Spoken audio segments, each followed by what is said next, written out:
On va réacter à la dernière vidéo d'Argent Magique, les amis. Argent Magique, donc l'émission de Stupid Economics et Eureka. Avant, ça passait sur Blast. Maintenant, ça passe directement sur les chaînes des concernés. Donc, Stupid Economics, Stup Media, Eureka et aussi Splin LND qui est au montage. Tout ça, c'est la team Stup Media. Hein. Voilà. Les camarades de Stup Media.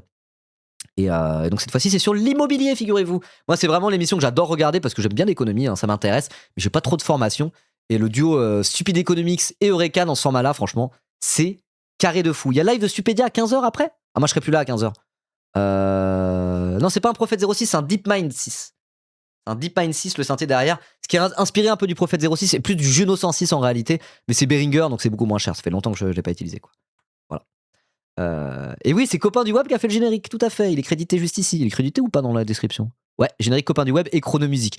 La Dream Team des génériques de gauche, hein, si vous voulez mon avis. Hein. Voilà. Premier degré. C'est pas la première fois que vous travaillez ensemble d'ailleurs, il me semble. Je cherche du taf également.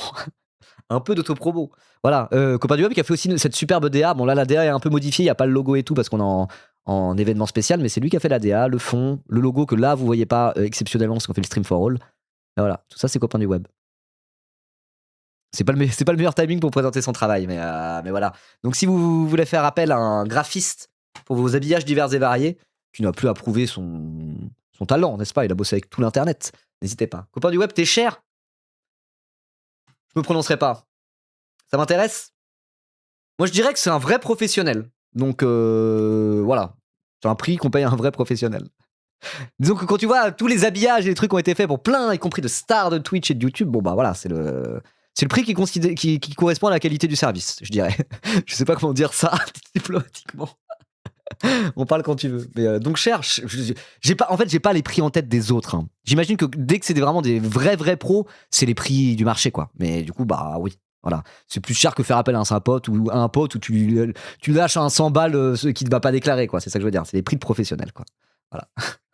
T'as bien flingué mon intro en tout cas. Mais non, y a pas de souci, On est sur Twitch. Le but, c'est pas juste de faire des capsules sur YouTube. Le but, c'est quand même d'interagir avec le chat. Voilà. D'ailleurs, ceux qui regardent la VOD sur YouTube, tentez de venir sur Twitch. C'est tous les matins à 10h. Bon, c'est pas du tout tous les matins. C'est 3 ou 4 matins vers 10h, généralement. Entre 9h30 et 10h, je lance. Voilà. Si vous travaillez en télétravail, par exemple, vous pouvez me mettre sur l'écran sur le côté. Ça peut être sympa, tout en continuant à bosser à côté. Comme ça, vous pourrez me faire des dons en direct. Participer à nos événements type streamathon, levée de fonds caritatif. Et puis l'ambiance est mieux ici. Vous aurez les versions longues et vous pourrez interagir. Voilà. Allez, c'est parti. Dernier épisode d'Argent Magique. On y va. C'est quoi le pire appart que t'as eu? C'est 9 mètres carrés, chiottes sur le palier. Par contre, douche dans l'appart, mais zéro isolation et en cas d'incendie, mort assurée. Ah ouais, pas ouf. Moi, tu vois, à ce niveau-là, ça va parce que dans mon hall, il y a un énorme trou dans le plafond. Donc dès qu'il pleut, aucun risque d'incendie. Et oui, sympa. Ouais. Par contre, j'ai des cafards. Ouais, mais les cafards, c'est pas venimeux, ça va. Ouais, non, mais c'est pas mon animal de compagnie préféré. Puis... Les cafards, c'est horrible. Hein. Après, effectivement, c'est pas féminimeux. Moi, quand j'habitais à Paris 3 ans à peu près, et à la fin, quand on s'est barré avec Germaine, il y avait des cafards dans l'appart. Ça arrive régulièrement en ville. Ça veut pas dire que l'appart était malsain spécialement ou quoi. À un moment donné, il commençait à y avoir des cafards. Les rats dans l'appart, oui, non, ça, oui, c'est hardcore ça.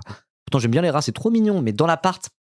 Après, mon chat ramène souvent des petites souris, mais c'est pas tout à fait la même chose. Mais oui, quand tu te lèves, t'as la tête dans le cul. T'es là en mode, tu vas te faire ton café, tu dois aller bosser, t'as la flemme. Tu vois des cafards dans l'évier, t'es en mode genre. Alors c'est ça ma vie. Dans toutes les maisons, les cafards. Ouais, mais là, dans un appartement à Paris, tu les voyais, c'était... Ah non, franchement, ça craint les cafards. Après, moi, j'ai de la chance en termes d'immobilier maintenant. Vous savez pourquoi? Parce que je suis un petit bourgeois, voilà. Ma famille peut m'aider, ce qui me permet d'avoir un apport. Je vais pouvoir prendre un prêt immobilier à la banque pour acheter mon logement. Et ça, j'ai une chance inouïe pour ça. J'ai vraiment beaucoup de chance. Voilà. Donc, je vous dis, là où j'habite actuellement, on a rendez-vous. On signe le compromis de vente bientôt là. On signe le compromis de vente la semaine prochaine normalement. Donc on va racheter la maison des parents de Germaine Fourchette, je vous le dis. Donc c'est vraiment, on a de la chance de fou quoi. Après des travaux à faire dedans, donc ils n'arrivaient pas à la vendre. C'est une vieille maison, faut refaire l'électricité, tout un tas de trucs. Ils galéraient à la vendre et du coup ils sont en mode genre bon bah on vous la vend à vous. Et on va faire des travaux dedans du coup pour pouvoir la remettre un peu aux normes. Et après voilà c'est cool hein, mais c'est une chance de fou. Alors après on l'achète pas cash évidemment. Moi ma famille m'aide parce que j'ai un grand-père riche et j'ai pu avoir un apport grâce à ça.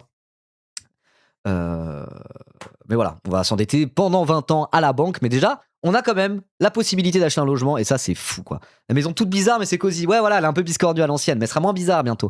Et il y a un terrain, il y a une petite cour devant, là. Sinon, il y a un petit terrain, mais c'est en pente et c'est un peu galère, quoi. C'est un peu galère. Il n'y a pas un beau jardin, quoi. Il n'y a pas un beau jardin. Et pareil, il y a des trucs à faire pour remettre ça. Il y a pas mal de travaux et de trucs à faire. La maison, elle est vieille, elle est dans son jus. Maison de ville, ouais, maison de ville. Maison de ville dans un coin un peu paumé, quoi. Mais voilà. Donc, nous, on a cette chance avec Germaine Fourchette. On va pouvoir racheter la maison. C'est la maison d'enfance de Germaine Fourchette. Là, en fait, le bureau où je suis, c'est la chambre d'enfance de Germaine. C'est moi, quand je l'ai connue, elle était plus enfant, elle était adolescente. Hein. Nous, quand on s'est connus avec Germaine Fourchette, j'habitais chez ma mère, elle habitait chez sa mère, et sa chambre, c'était là. Ici, il y avait un lit mezzanine. Ici, elle dormait dedans. Il y avait un espèce de canapé dépliant en dessous, et quand je venais et que je dormais chez elle, on dormait là. Et maintenant, c'est mon setup de stream.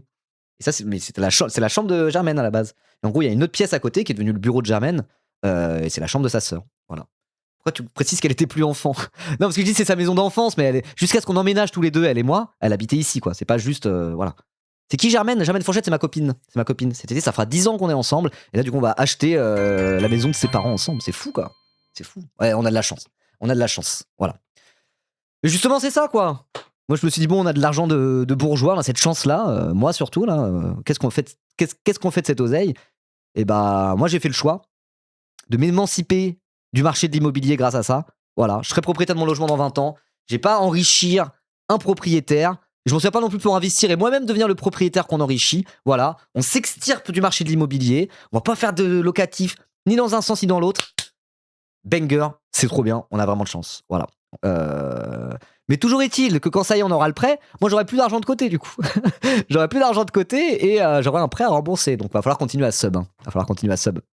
Voilà. 20 ans seulement le rêve. Ouais, non, on a de la chance. On a vraiment de la chance, quoi. Voilà. Non, c'est un pseudo, Germaine, mais je n'aurai pas son nom. C'est comme ça s'appelle Germaine Fourchette. Pourquoi je pourrais? Si, allez, je le dis, elle s'appelle Juliette en vrai. Mais c'est son deuxième prénom, Germaine. Voilà, bon allez, on reprend. Du coup, oui, les galères d'appart, j'ai connu un peu. J'étais locataire et tout. Et c'est pour ça, quand même, si on a l'occasion d'être propriétaire et que l'occasion se présente pour de vrai et que c'est à peu près rentable et qu'on peut le faire, franchement, c'est trop bien. À long terme, c'est trop bien, ça change vraiment la donne, quoi. Ça fait comment c'est ton truc à toi. Même si après, tu payes la taxe foncière et puis la maison à chauffer avec le fuel, c'est galère, il y a plein d'entretiens, faut pas croire. C'est vrai. Surtout, c'est chiant de mettre Mais je vais pas 50% me de mon plaindre. salaire là-dedans, quoi. C'est pas faux. Je vous le dis, c'est avec beaucoup de clarté. Il n'y a pas d'argent magique. Et qu'à partir du moment où Le fameux l'État générique. donne 211 milliards d'argent public à des entreprises, elle a quand même vocation à les réguler. Parce qu'à la Ouais, fin, Fabien les Gay. moyens, c'est vous qui les payez aussi, vous savez. Il n'y a pas d'argent magique. Bon, pourquoi Tout. Fabien Gay qu'on salue, n'hésite pas à m'augmenter bien sûr. Le boss, Fabien Gautz. Oh bravo le générique, c'est donc le Gautz qui l'a fait, c'est copain du web et Chronomusique à la musique, copain du web à l'animation, voilà. Mais c'est pas la première fois que vous bossez ensemble, je suis sûr que vous avez déjà bossé ensemble. C'est quoi, c'est sur l'émission pour Arte là? Laserdisc? C'est Chrono qui a fait la musique aussi? Mais Chrono il a fait plein de musique, c'est lui qui avait fait le générique d'Ouvrir les guillemets à l'époque aussi. Trop bien. comprendre le logement, il faut comprendre qu'il y a 4 grandes manières de se loger. Soit vous êtes propriétaire de votre logement, le crédit est remboursé, il n'y a plus grand chose à payer à part la maintenance. On parle de propriétaire non accédant. Soit vous Ok. êtes propriétaire accédant, donc là vous êtes proprio, mais il y a une vraie dépense parce qu'il faut rembourser le crédit tous les mois. Soit vous êtes locataire. Toujours une vraie dépense, mais là c'est le loyer à payer. Ok, donc moi je vais devenir propriétaire accédant. Ok, banger. Soit enfin vous êtes logé gratuitement, ça concerne pas grand monde de nos jours, mais ça existe. Maintenant qu'on a les catégories, on va mettre des chiffres derrière. On commence par classer la population française en fonction de son âge. Et ensuite, on place les propriétaires non accédants. Donc là, vous voyez, chez les 70 ans et plus, 70% d'entre eux sont propriétaires sans crédit à rembourser. Ok, bah après, c'est un peu logique. Si le marché de l'immobilier fonctionnait bien, en travaillant, même en étant au SMIC, même célibataire, ça devrait permettre, en travaillant, d'accéder à l'immobilier. Et du coup, tu te dis, bah ouais, bah parfait. Tu travailles toute ta vie, ça te permet d'acheter un appartement ou une maison, tu galères un peu à la rembourser, ça prend 20, 25 ans, mais tu as fini à la rembourser un peu avant la retraite, et à la retraite, du coup, tu n'es plus accédant, tu n'as plus de crédit à rembourser, du coup, ta retraite, tu gagnes moins que quand tu étais actif, certes, mais ton appart, ton logement, il t'appartient, donc t'as pas de loyer à payer, donc l'un dans l'autre, c'est l'équilibre. Bah, la génération de mes parents, ils sont beaucoup à avoir pu faire ça. C'était presque un peu la norme pour quelqu'un qui est né dans les années 50, 60, etc. T'étais en mode genre, bah si tout se passe bien, je trouve un boulot stable, j'achète une maison, je fonde ma famille, à 60 ans, je suis proprio, ou avant, même avant, je suis propriétaire, et après, ma retraite, même si elle est pas ouf, bah au moins, j'aurai pas mon loyer à rembourser. Et puis voilà, ce qui fait que j'ai un petit patrimoine, et ça me permettra aussi éventuellement d'aider mes enfants. Ce genre de choses, quoi. Normalement, dans un système qui fonctionne à peu près bien, ça devrait être la norme pour tous les travailleurs, en fait, vous voyez? Et ben en fait, non. C'est plus du tout le cas. C'est plus du tout le cas, et c'était plutôt le cas à la génération de mes parents, quoi. Et justement, Germaine Fourchette et moi, nous, on est privilégiés. comme je vous expliquais, parce qu'on a un apport, parce que moi j'avais un grand-père qui était riche, quoi. Vous voyez? Et en fait, juste en étant privilégié comme ça, il y a eu un tel déclassement en termes d'immobilier, en termes d'accession à l'immobilier par le travail, qu'en fait, moi ça me permet juste, avec toute la, comment dire, avec tout l'avantage qu'on a et la chance qu'on a dans notre vie grâce à ça, ça permet juste en fait de maintenir notre niveau en termes de rapport à l'immobilier, qui était celui de mes parents, quoi. Voilà. Mes parents, ils n'avaient pas d'apport ou quoi que ce soit. Au final, ils ont pu acheter des logements, etc. Et nous, on rachète le même logement, mais en fait, si on n'a pas un vrai apport familial de quoi que ce soit, on n'aurait pas pu avec Germaine, c'était trop cher. Vous voyez? Donc ça montre bien que l'immobilier, il a augmenté de fou. Et entre la génération de mes parents, moi j'ai 32 ans et mes parents sont à l'âge de la retraite à peu près, et ma génération, en fait, avant, le bien qu'on va acheter avec Germaine Fourchette et qu'on a la chance de pouvoir acheter parce que nos parents nous aident, en fait, les parents de Juliette, ils l'ont acheté, ils n'avaient pas d'aide. Ils ont pu eux l'avoir, cette maison. Vous voyez? Donc ça montre bien qu'il y a un déclassement généralisé en termes d'immobilier, quoi. C'est que même les petits bourges qui ont un avantage, au final, ça leur permet surtout d'éviter ce déclassement et pas grand-chose de plus. Dans mon cas, en tout cas, c'est ça, quoi. Alors que pour les moins de 40 ans, il n'y a quasi personne dans ce cas. On est sous les 5%. Et puis, Ah ouais. pris dans leur ensemble, Ah oui, c'est parce que c'est les non-accédants. Ok. Donc c'est ceux qui sont propriétaires et qui n'ont pas de crédit à rembourser. Ok. tous âges confondus, les proprios non accédants représentent 36% des Français. Un gros tiers, donc. On rajoute la catégorie des propriétaires Attends, je finis, genre. Ça se fait plus de garder un bien sur plusieurs générations? Bah si, ça peut se faire. Mais le truc, c'est que les parents de Juliette, les parents de Germaine Fourchette, je dis comme ça, c'est trop réel. Les parents de Germaine Fourchette, faut qu'ils veulent la vendre, la maison, quoi. Surtout qu'en fait, là, le truc, c'est qu'ils ont pu déménager, mais ils ont un crédit remboursé. Et donc, ils comptent sur la vente de la maison pour pouvoir rembourser leur crédit rapidement. Ils sont retraités, quoi. Donc voilà. C'est pour ça.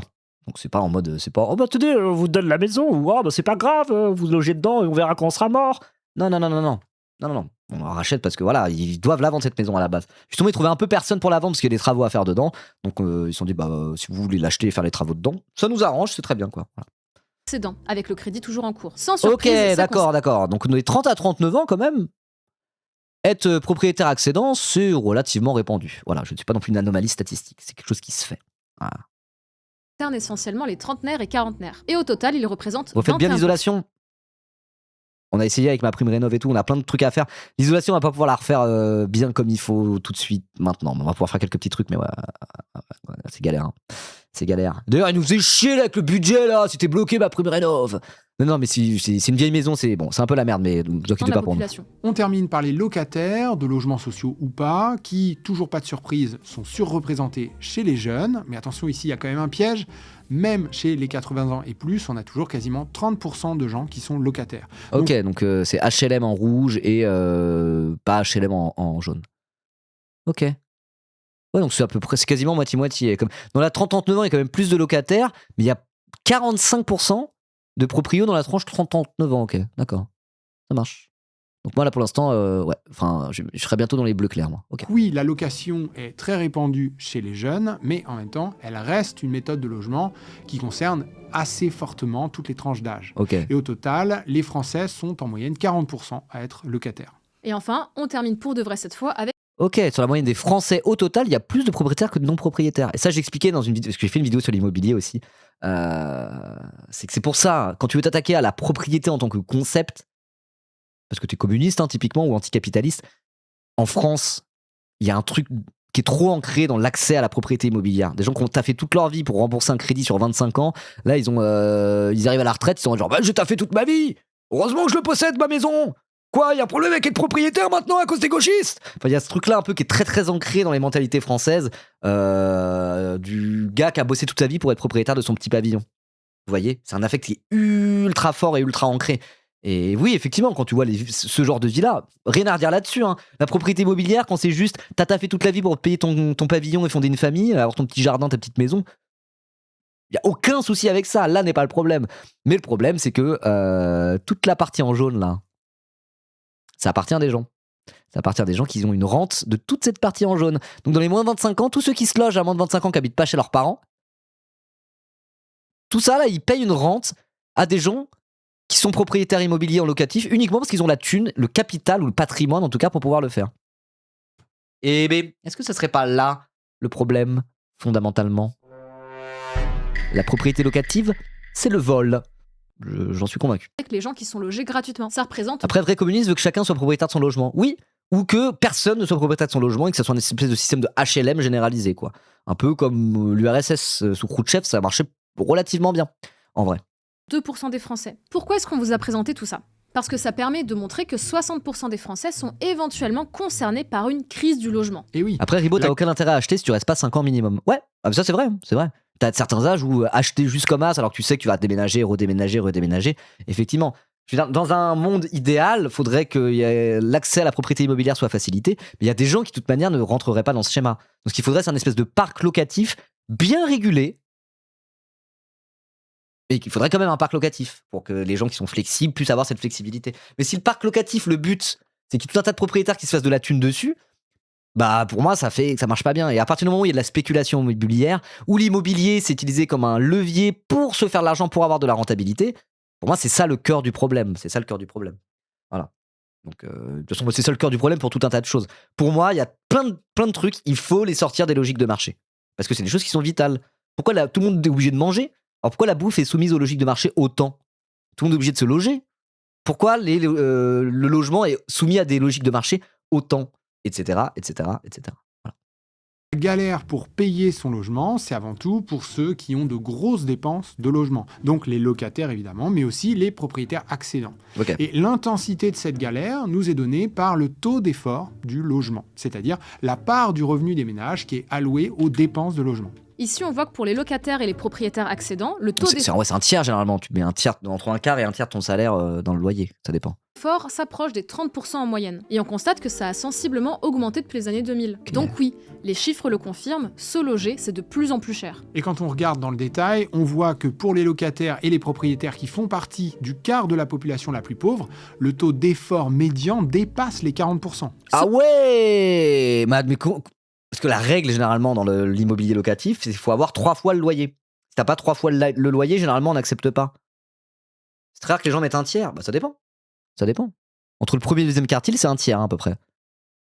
Presque précisément. Un peu moins pour les plus riches et plus pour les plus pauvres.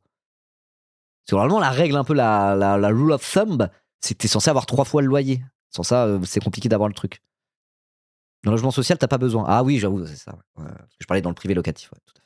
L'effort médian dépasse les 40%. Sauf que 40% de taux d'effort, c'est la limite retenue par l'OCDE à partir de laquelle les dépenses des logements deviennent insoutenables, car elles contraignent sévèrement les budgets d'alimentation, de santé ou de transport. Et là, sur le tableau qu'on vous montre, les chiffres sont des médianes. Ça veut dire que 50% des gens sont en dessous, mais C'est aussi médiane. que les 50 autres pourcents sont au-dessus. Mais au-delà même de Ah ouais, c'est les médianes.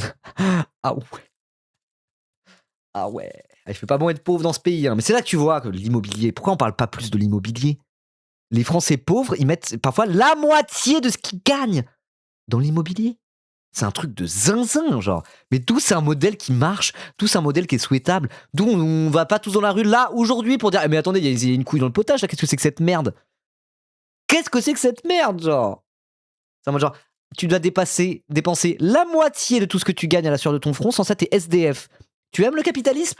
Allez, apprécie ta liberté, fils de pute, va. C'est vraiment ça ce qui te dit le système. C'est horrible, quoi. C'est horrible. Moi, c'est pour ça que j'avais fait une vidéo sur l'immobilier qui avait un peu bien marché à l'époque. C'est que je me demande, mais pourquoi on n'en parle pas plus ? C'est tellement structurant dans la vie économique, dans la vie des agents économiques de France. C'est un truc de ouf, quoi. Parce qu'à gauche, on laisse jamais dérouler. Bah ouais. Et parce qu'il y a celle-là. Et parce que quand même, la majorité des électeurs en France, je parle pas des Français, je parle des électeurs en France, de ceux qui votent, t'enlèves même les absentéistes. Et bah, il y en a plus de 50% qui sont propriétaires de leur propre logement. Ils en ont rien à foutre. Au contraire, parfois, ils n'ont pas envie que l'immobilier baisse. Imaginons l'immobilier baisse, devient plus accessible pour les primo-accédants, pour les locataires, pour les jeunes.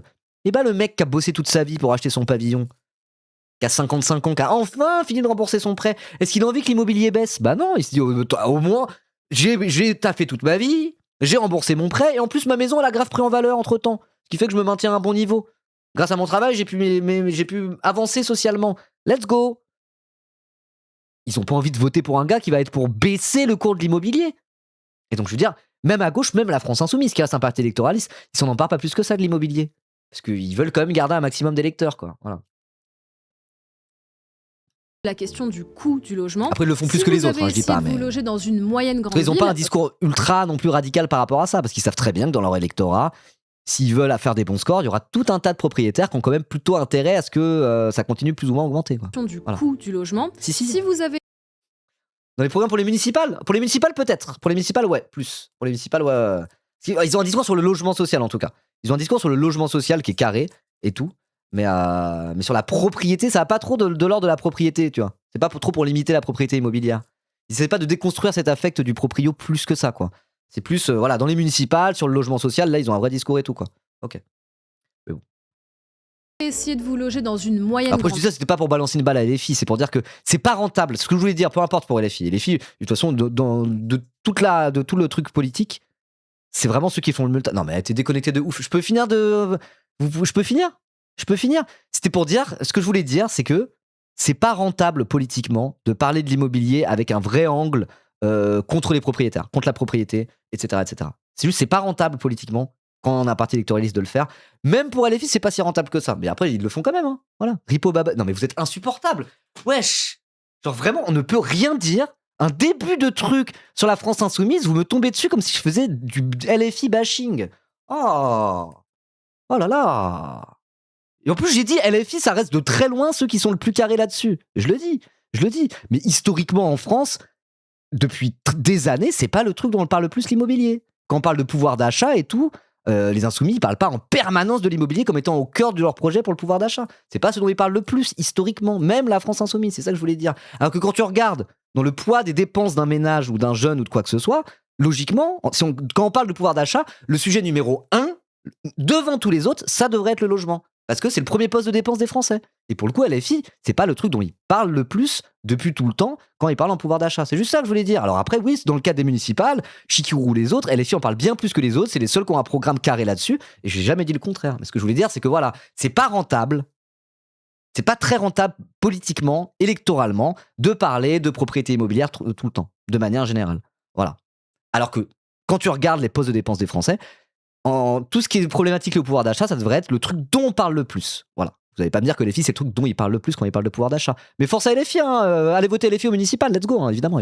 Ville, vous savez à quel point LFI sont invités pour se faire taper dessus en même temps. Oui, certes. est mission impossible. Le marché du locatif est tendu et même les agences immobilières témoignent du fait qu'elles ont de moins en moins de biens à proposer à la location. Et puis pour les quelques annonces publiées, il est de plus en plus courant, voire nécessaire, de mentir pour ne serait-ce qu'espérer voir son dossier examiné. Pour l'accès à la propriété non plus, c'est pas évident. En août 2025, l'Institut Montaigne, think tank français libéral, a sorti un rapport dans lequel on peut lire qu'il est de plus en plus difficile pour les classes moyennes d'accéder à la propriété. Les prix de l'immobilier, hors inflation, ont augmenté de 88% en 20 ans.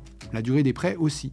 Pour acheter le même logement, un primo-accédant devait s'endetter sur 29 ans au troisième trimestre 2023, contre 15 ans en 1965 ou en 2000.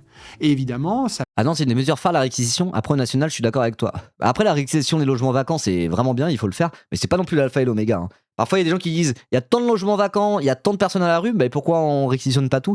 Ça marcherait pas tant que ça, parce qu'en fait, quand tu regardes la distribution des différents logements sur le territoire et là où les gens habitent parce qu'il y a de l'activité économique, c'est pas non plus la solution miracle, quoi. Il y a rarement des solutions miracles dans la vie. C'est pas une solution miracle, la réquisition des logements, mais ça peut évidemment participer à la solution. Évidemment. Et dans tous les cas, qu'il y ait des bureaux vides qui servent à rien juste parce que ça peut servir à des investisseurs un jour dans les villes, c'est honteux. C'est une honte absolue, quoi. Et c'est pour ça que le squat, dans ce contexte-là, c'est très bien. Et moi, je suis pro-squat. Squatter des trucs qui pourraient un jour servir éventuellement à générer de la thune pour un investisseur et qui ne sert à rien en attendant, faut aller les squatter ces endroits-là, c'est clair et net. Amène à des inégalités de répartition des propriétés, puisque 24% des ménages détiennent ainsi aujourd'hui 68% des logements possédés par les particuliers. Ok. Il y a une autre stat où c'est à peu près 50% du privé locatif qui appartiennent à des maxi-propriétaires qui possèdent au moins 6 logements. Voilà. Et tout ça, ça a des conséquences terribles. La Fondation pour le logement, dans son rapport annuel, nous apprend qu'en 2023, près d'une personne sur 3 a eu froid dans son logement, contre une personne sur 7 en 2020, qu'il y a eu 19 023 expulsions locatives avec concours de la force publique, un record historique, plus 17% en un an. Ça, c'est à cause de la loi Kasbarian qui a facilité les expulsions de squatteurs. Et en fait, les expulsions de squatteurs, c'est plus 17% des expulsions locatives. Donc derrière cette loi anti-squat de con là, en fait c'est une manière de t'as trop d'impayés, machin bidule, ça dégage, tu dégages, à la rue. T'as des enfants, bah les couilles, à la rue. J'ai de l'argent à gagner moi.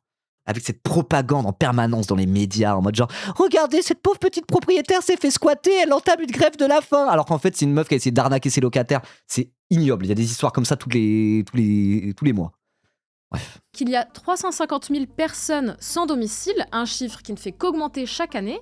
Et autre sombre record, toujours en 2023, 735 personnes sont mortes à la rue ou sans chez soi. Non mais attends, monsieur le président, prends le problème à cœur, là. Je veux. Alors, ça me rappelle ma vidéo que j'avais fait sur l'immobilier, j'avais mis le même extrait. Il va dire « Je veux qu'à la fin de mon mandat, il n'y ait plus de personnes dans les rues, dans les bois, ou perdues. » Il va dire ça, vous allez voir. Que nous puissions apporter un toit à toutes celles et ceux qui sont aujourd'hui sans abri.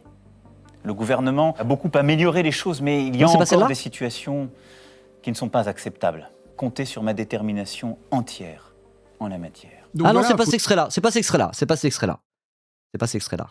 Il avait dit ça aussi, il avait dit « À la fin de mon mandat, je veux qu'il n'y ait plus personne, ni dans les bois, dans les rues, ou perdu. » T'es nul, je vous assure qu'il l'a dit. Hein. faut juste lui laisser le temps de mettre en place des politiques. Là, il a dit ça, c'était à peine il y a... Bah, bientôt 10 ans, hein. Ah ouais, merde. Bref, il 10 y a ans, t'as le crise. temps, quoi. Et vous avez pas attendu qu'on vous donne les chiffres pour vous en rendre compte. On n'est plus surpris quand on entend qu'un tel galère à trouver un appart depuis 6 mois, que l'autre a de la moisissure dans sa salle de bain mal aérée, ou que Trevor machin 25, n'arrive putain. pas à acheter son premier logement parce que le prêt est trop cher. Moi-même, j'ai récemment déménagé dans un appartement avec que des problèmes et ça m'a fait un stream de 2 heures pour tout raconter. Oh waouh. Ah oui, c'était pas une blague le trou dans le plafond. C'était même pas, c'était pas un trait d'humour, c'était 100% dead fucking serious. Oh waouh. Eh ben, bah force, hein. Je sais pas quoi dire. Aïe aïe aïe aïe. Là, il y a un gros caillou qui fait vraiment peur. À tout moment, il peut tomber. Ah bah voilà, mais ça aussi c'est typique des gauchistes là. Alors ça fait des vidéos d'économie et de finance pour nous expliquer la vie, mais c'est pas capable de mettre en application ses soi-disant connaissances pour gagner de la thune et devenir proprio. Est-ce que t'es propriétaire, toi? Salut Nicolas, j'avais vu que t'étais là. Ah si, t'as Mais- donné tout à l'heure. Tu disais, t'as fait un don, non? Je t'ai remercié. Merci Nicolas pour le don. C'est en cours. J'ai un plan, figure-toi. En me privant un tout petit peu, en mettant 500 balles de côté tous les mois et grâce à mes rendements financiers ultra optimisés à 10%, je pourrais m'acheter l'appart parisien de mes rêves dans 30 ans. Si la bourse se casse pas la gueule et si les prix de l'immobilier montent pas non plus. 30 ans de privation, hein, ça fait rêver. Hein. C'est ça la puissance intellectuelle. Bac plus plus 2, deux, les les enfants. Donc, Ouais, Paris, il faut oublier, hein, genre l'immobilier à Paris, c'est une dinguerie. Déjà, l'immobilier, de manière générale, c'est une dinguerie. Pourquoi vivre à Paris alors qu'on peut vivre en proche banlieue, dans des coins beaucoup plus sympathiques et où le métro est accessible? Je suis un peu d'accord. Hein. Vivre à Paris intramuros alors que la petite couronne existe, je trouve ça un peu couillon. Mais, bref. Mais Paris, c'est genre, pourquoi vivre à Paris surtout? Il y a quand même une concentration de l'activité économique massive en région parisienne. Hein, pour le taf, ne serait-ce que tu travailles à Paris, pour le taf, tu vas habiter à Paris, quoi. Puis habiter à Paris, la Parisian life, moi j'ai eu la chance de pouvoir la vivre 3 ans dans ma vie quand j'étais jeune. C'est cool, c'est cool. Ah, bah arrêtez avec l'antiparisianisme. Tu vis en banlieue? Moi je vis quasiment à la Cambrousse maintenant, je suis loin de Paris. Hein. Je suis loin de Paris, moi. Je suis au fin fond du trou du cul du 7-8. Non, je suis pas au fin fond du trou du cul du 7-8, mais je suis loin dans le 78, donc non. Mais moi j'aurais aimé vivre en banlieue parisienne, hein. Proche Paris. Hein. Moi si j'avais pu vivre sur une ligne de métro parisien, j'aurais dit yes, banco. Hein. J'aime bien Paris. tout le monde est d'accord pour dire que... Loin, le- loin, t'es pas si loin, wesh. Ouais, bah, je peux te dire que quand je vais à Paris, que je dois rentrer avec le dernier train, ça casse bien les couilles quand même. Hein. Voilà. mal logement Avant, j'habitais à Houille, du coup, c'était sur le RER A, c'était une banlieue. C'était pas petite couronne, c'était un peu plus loin. Bah, banger. Hein. Moi, c'est là où je voulais habiter à la base. Mais bon. existe. Je vais et pas même- me plaindre, je vais pas me plaindre. Les choses se sont goupillées d'une manière un peu bizarroïde.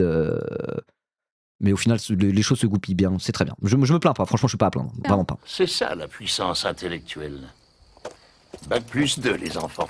Donc, tout le monde est d'accord pour dire que le mal logement existe et même qu'il y a une crise du logement. Mais la question, c'est de savoir comment on en est arrivé là. Eh bah, les normes. Trop de normes. Jean Ferrando, vous êtes président de Propriétaires 47. Pour vous, qu'est-ce qui est en train de nous planter collectivement? C'est les normes aujourd'hui sont Les normes. On remonte les images du plafond pété? Attendez. Vous voyez? Ah, il y a trop de normes, hein. Regardez, on peut même plus louer des taudiers aux gens. Merde, pourquoi ça marche pas? Les flèches... Ah non, les flèches marchent pas sur ce clavier, zut. Regardez, il y a trop de normes, on peut même plus louer des apparts pourris à des gens, là. C'est nul. Les normes. Non, le problème, c'est que l'immobilier est trop cher. L'immobilier est un terrain de spéculation. Et les propriétaires, ils sont genre, bah non, c'est comme ça, c'est la règle. On a vu les prix augmenter de manière démesurée pendant des années. Ça nous a permis de nous enrichir. Ça a été la norme en France pendant des décennies. Il faut pas que ça s'arrête. Non mais quoi? Bah, j'ai travaillé, hein. Oh, c'est bon. Pour vous, qu'est-ce qui est en train de nous plantés collectivement. Les normes aujourd'hui sont telles qu'on rajoute des couches sur des couches et on démobilise les propriétaires. Maintenant, le DPE nous en rajoute aussi une couche. Les squats que l'on peut pas... Les squats.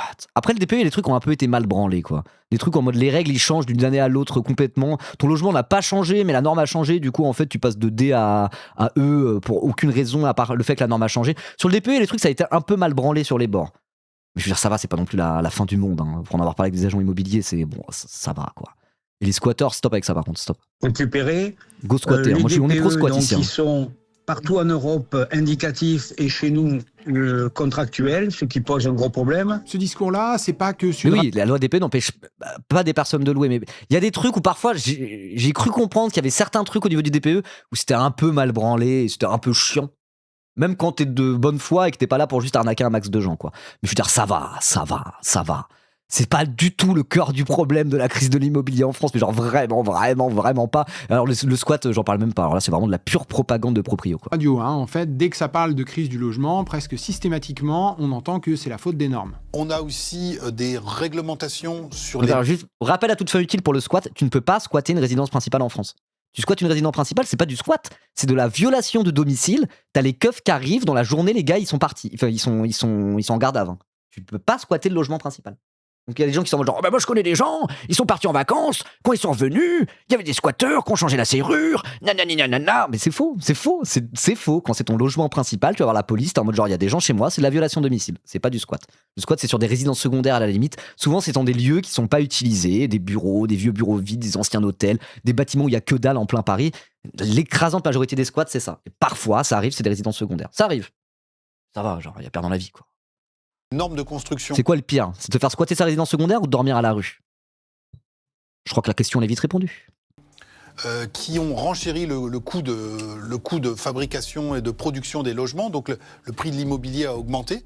Et puis on a aussi des évolutions sociétales. Vu le niveau moyen des salaires en France, si vous êtes un seul revenu pour devoir assurer ou déposer un dossier dans le parc locatif privé, c'est mission quasi impossible dans les grandes villes. Bon, là, il décrit 2 causes au problème du logement. Les normes et le fait que les gens soient plus souvent seuls, après un divorce, par exemple. C'est vrai que ça change un peu. C'est un truc dont on parle pas trop à gauche. Mais c'est un truc qui peut changer. Le fait que les divorces soient généralisés, une famille divorcée, c'est 2 logements. Une famille non divorcée, c'est 1 logement. Donc il y a aussi... Ça peut rentrer dans l'équation, quoi. Ça peut rentrer dans l'équation. Mais si les logements restaient accessibles, et qu'il y avait un marché de l'immobilier qui fonctionne bien, parce qu'il est bien régulé, etc., que le but c'était de loger un maximum de gens à un prix accessible et pas juste d'avoir un marché de l'immobilier florissant pour les propriétaires, ça irait. On saurait s'en sortir, on saurait s'adapter a priori, quoi. Voilà. Vous êtes contre la propriété privée, monsieur dans la sauce? Non, pas spécialement. Je suis contre la propriété privée des moyens de production. Je suis contre la propriété privée lucrative des logements. La propriété locative lucrative. Ça, je suis contre, ouais. Mais être propriétaire de son logement, de son propre logement, je suis pas contre. Être propriétaire de sa voiture, être propriétaire de ses trucs, non. Voilà. Je suis communiste, quoi. Voilà. Je suis juge en train de rédiger un jugement d'expulsion de squatteurs en télétravail et je confirme, c'est une résidence secondaire. Voilà. Il n'y a pas de... Sinon, c'est pas ça, c'est de la violation de domicile et ça n'a rien à voir, quoi. Voilà. Mais bon, on peut pas demander aux gens de moins se séparer. Par contre, les normes, on peut les baisser. Et puis, au niveau des propositions politiques, c'est le même constat. En 2017, toujours, Macron proposait de régler la crise du logement via une réduction des exigences des normes environnementales et sociales pour obtenir une production massive de logements. Encore aujourd'hui, 10 ans plus tard, le discours de son gouvernement est le même. Regardez ce que dit le ministre du Logement. Est-ce que ça veut dire que sur tout ce qui est passoire énergétique, vous êtes favorable à un assouplissement des règles, justement pour redonner un peu d'air, un peu de souffle à ce secteur qui souffre terriblement? Écoutez, moi je rejoins totalement le Premier ministre. Ça suffit, les normes sur les normes sur les normes. Mais stop avec ça. Mais en plus, tu prends son discours de con là, tu peux l'appliquer à n'importe quel secteur, ils ont tout le même discours. Ah, l'agriculture, il y a trop de normes, il y en a marre des normes. Oh, machin, il y a trop de normes. Le droit du travail, il y a trop de droits du travail, il y a trop de normes, on peut plus créer sa boîte. Oh, on peut plus organiser d'événements, il y a trop de normes. Oh, on peut plus se faire de la thune sur le dos de locataires qui n'ont pas le choix. Parce qu'il y a trop de normes. Arrêtez avec ce discours sur les normes, c'est insupportable. C'est vraiment insupportable. Je précise, donc c'est Doumdoumi du coup qui est juge et qui connaît bien le sujet, qui précise que la plupart du temps, ce sont des biens appartenant à des bailleurs sociaux qui sont squattés. Ouais, bah, c'est un peu ce que je disais. Hein. Le cas du squat où c'est une résidence secondaire d'un particulier, c'est vraiment pas la majeure partie des cas. Hein. C'est vraiment pas la majeure partie des cas. Quoi qu'on a discuté avec et pourtant, dans les médias, dès qu'ils parlent de squat, c'est ça. C'est genre, regardez, une résidence secondaire, voire même principale, on sait pas trop, a été squattée. Pauvre petit propriétaire privé. Ça va, ça va. Les acteurs du logement ou avec les Français, ils nous disent ça suffit, ça change tous les 2 matins, on comprend plus où on en est, etc. Est-ce que vous avez senti la petite hésitation sur les Français hein, parce que bon, lui, il doit bien savoir que les Français sont 65% à être soit locataires, soit accédants à la propriété, et que donc, bah non, hein, tous ne sont pas en mode ça suffit les normes. Parce que vivre dans une passoire thermique, à moins de pouvoir dépenser des fortunes en chauffage et en clim, bah c'est pas cool. Dans tous les cas, le message répété depuis des années passe bien. Et puis on parle les normes par rapport au bruit, l'isolation, pour pas entendre chaque petit pas des voisins au-dessus, ça peut rendre fou, hein, les logements mal isolés d'un point de vue bruit. C'est une zinzinerie, hein. C'est une zinzinerie. Le problème, c'est les régulations qui étouffent les proprios qui veulent louer et les constructeurs qui veulent construire. Mais ils peuvent pas. Pourquoi ? On n'en parle jamais du bruit. Hein. Alors que moi, ça a failli flinguer mon existence, hein, je vous le dis. Bah, pour ceux qui savent pas, à la base, quand j'étais prof, j'avais un salaire de prof, statut de fonctionnaire. Ma copine, psychologue de l'éducation nationale, statut de fonctionnaire aussi. Du coup, on avait ce fameux apport dont j'ai déjà parlé. On a cette chance-là. On s'est dit, vas-y, on va être propriétaire. Et on a acheté un appartement. À Houille justement, et en fait on s'est fait niquer, on a été trop vite, on était bêtes, hein, et c'était le truc était genre, mais il y avait aucune isolation phonique, et nos voisins du dessus c'était des zinzins, on a été menacés de mort au bout de 1 mois et demi, c'était une dinguerie, j'ai eu un gros nervous breakdown, j'ai quitté mon taf, on s'est barré, on a été habité dans le sous-sol de chez ma daronne, c'était un peu avant les législatives de 2024, on a revendu le truc, du coup ça fait perdre de l'argent, mais bon c'est pas le cœur du souci, ça va, encore une fois je suis pas à plaindre, hein, loin s'en faut. Et c'était une histoire de bruit, quoi. Peut-être que ma vie aurait été très différente s'il y avait eu une bonne isolation phonique dans cet immeuble, figurez-vous. Peut-être que du coup, j'aurais continué à bosser à mi-temps, parce que j'étais censé bosser à mi-temps en tant que prof, j'étais prof à l'époque. Et du coup, j'aurais pas pu me lancer à temps plein sur Internet et sur Twitch, et peut-être que vous n'auriez pas devant vous Ribot dans la sauce, tel qu'il existe à l'heure actuelle. Voilà. Ceux qui me suivent depuis longtemps, vous connaissez déjà toutes ces histoires, mais ouais. Mes voisins me rendent fou, littéralement obligé de mettre des boules qui chaque soir pour espérer pouvoir dormir. Ben, force à toi, hein. Ça c'est vraiment... C'est hardcore, c'est vraiment hardcore. Force à tous ceux qui sont des cas de figure comme ça, franchement, c'est rude. C'est rude. Bonjour ma meuf 18. Comment ça va aujourd'hui ma meuf 18 ? Toi ça va niveau logement, t'es bien ? Cool. Allez, on dit tous bonjour ma meuf 18. Ah, la tradition. Allez, c'est parti. Énorme. DPE de Satan, va des rétros, RE de... Et oui, l'isolation phonique, c'est important quand t'es streamer. Bah, ceux qui ont pu me voir streamer à l'époque où j'habitais dans cet appart, il y avait des moments où j'étais en mode, vous entendez les booms au plafond ? Et les gens, le show SM7B captait le boum boum boum au plafond qui vibrait dans toute la pièce. J'étais en mode, mais oui, je sais quoi cette merde, quoi. Voilà. Tu te rends compte ? Je ne sais pas Alors, ce que c'est que merci Super Very Bad Trophy. Bae. Merci beaucoup Very Bad Bae pour ton tout premier mois de sub. Donnez plutôt à la cagnotte pour le soudan de la Palestine aujourd'hui, mais merci beaucoup. Maintenant, il faudrait réduire les émissions de CO2 des logements et garantir le confort en cas de forte chaleur. Et puis quoi encore ? Ouais, non, mais on marche sur la tête. Allez, un revenu décent pour tout le monde, le bonheur aussi, la santé, tant qu'on y est. Et puis quoi encore ? Je rêve. Et puis quoi encore ? Je rêve. Wow. Bon, revenons C'est quoi ça ? Le hip-hop à l'ancienne, hein, vraiment. À l'époque où on rappait comme ça, sur des instrus un peu électro.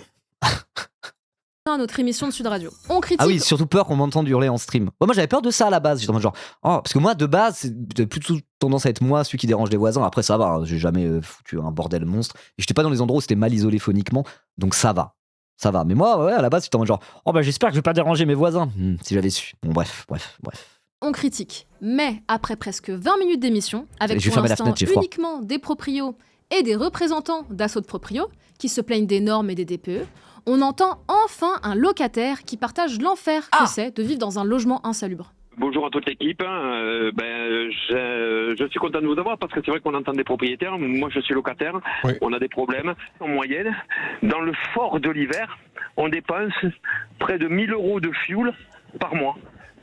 Quand on demande aux propriétaires de faire 1 000 € de fuel par mois ? Ça me paraît énorme, non ? Ça me paraît vraiment énorme. Où ils se font arnaquer par leurs proprios. 1 000 € par mois ? Nous, du coup, on se chauffe au fuel, on en a pour 1 500 par an et c'est pas bien isolé. Hein. Ils seraient pas un peu en train d'exagérer, je sais pas. Ça me paraît beaucoup. Ou alors il a un manoir gigantesque et les fenêtres sont en permanence ouvertes. Hein. Ça paraît beaucoup. Bah, bon.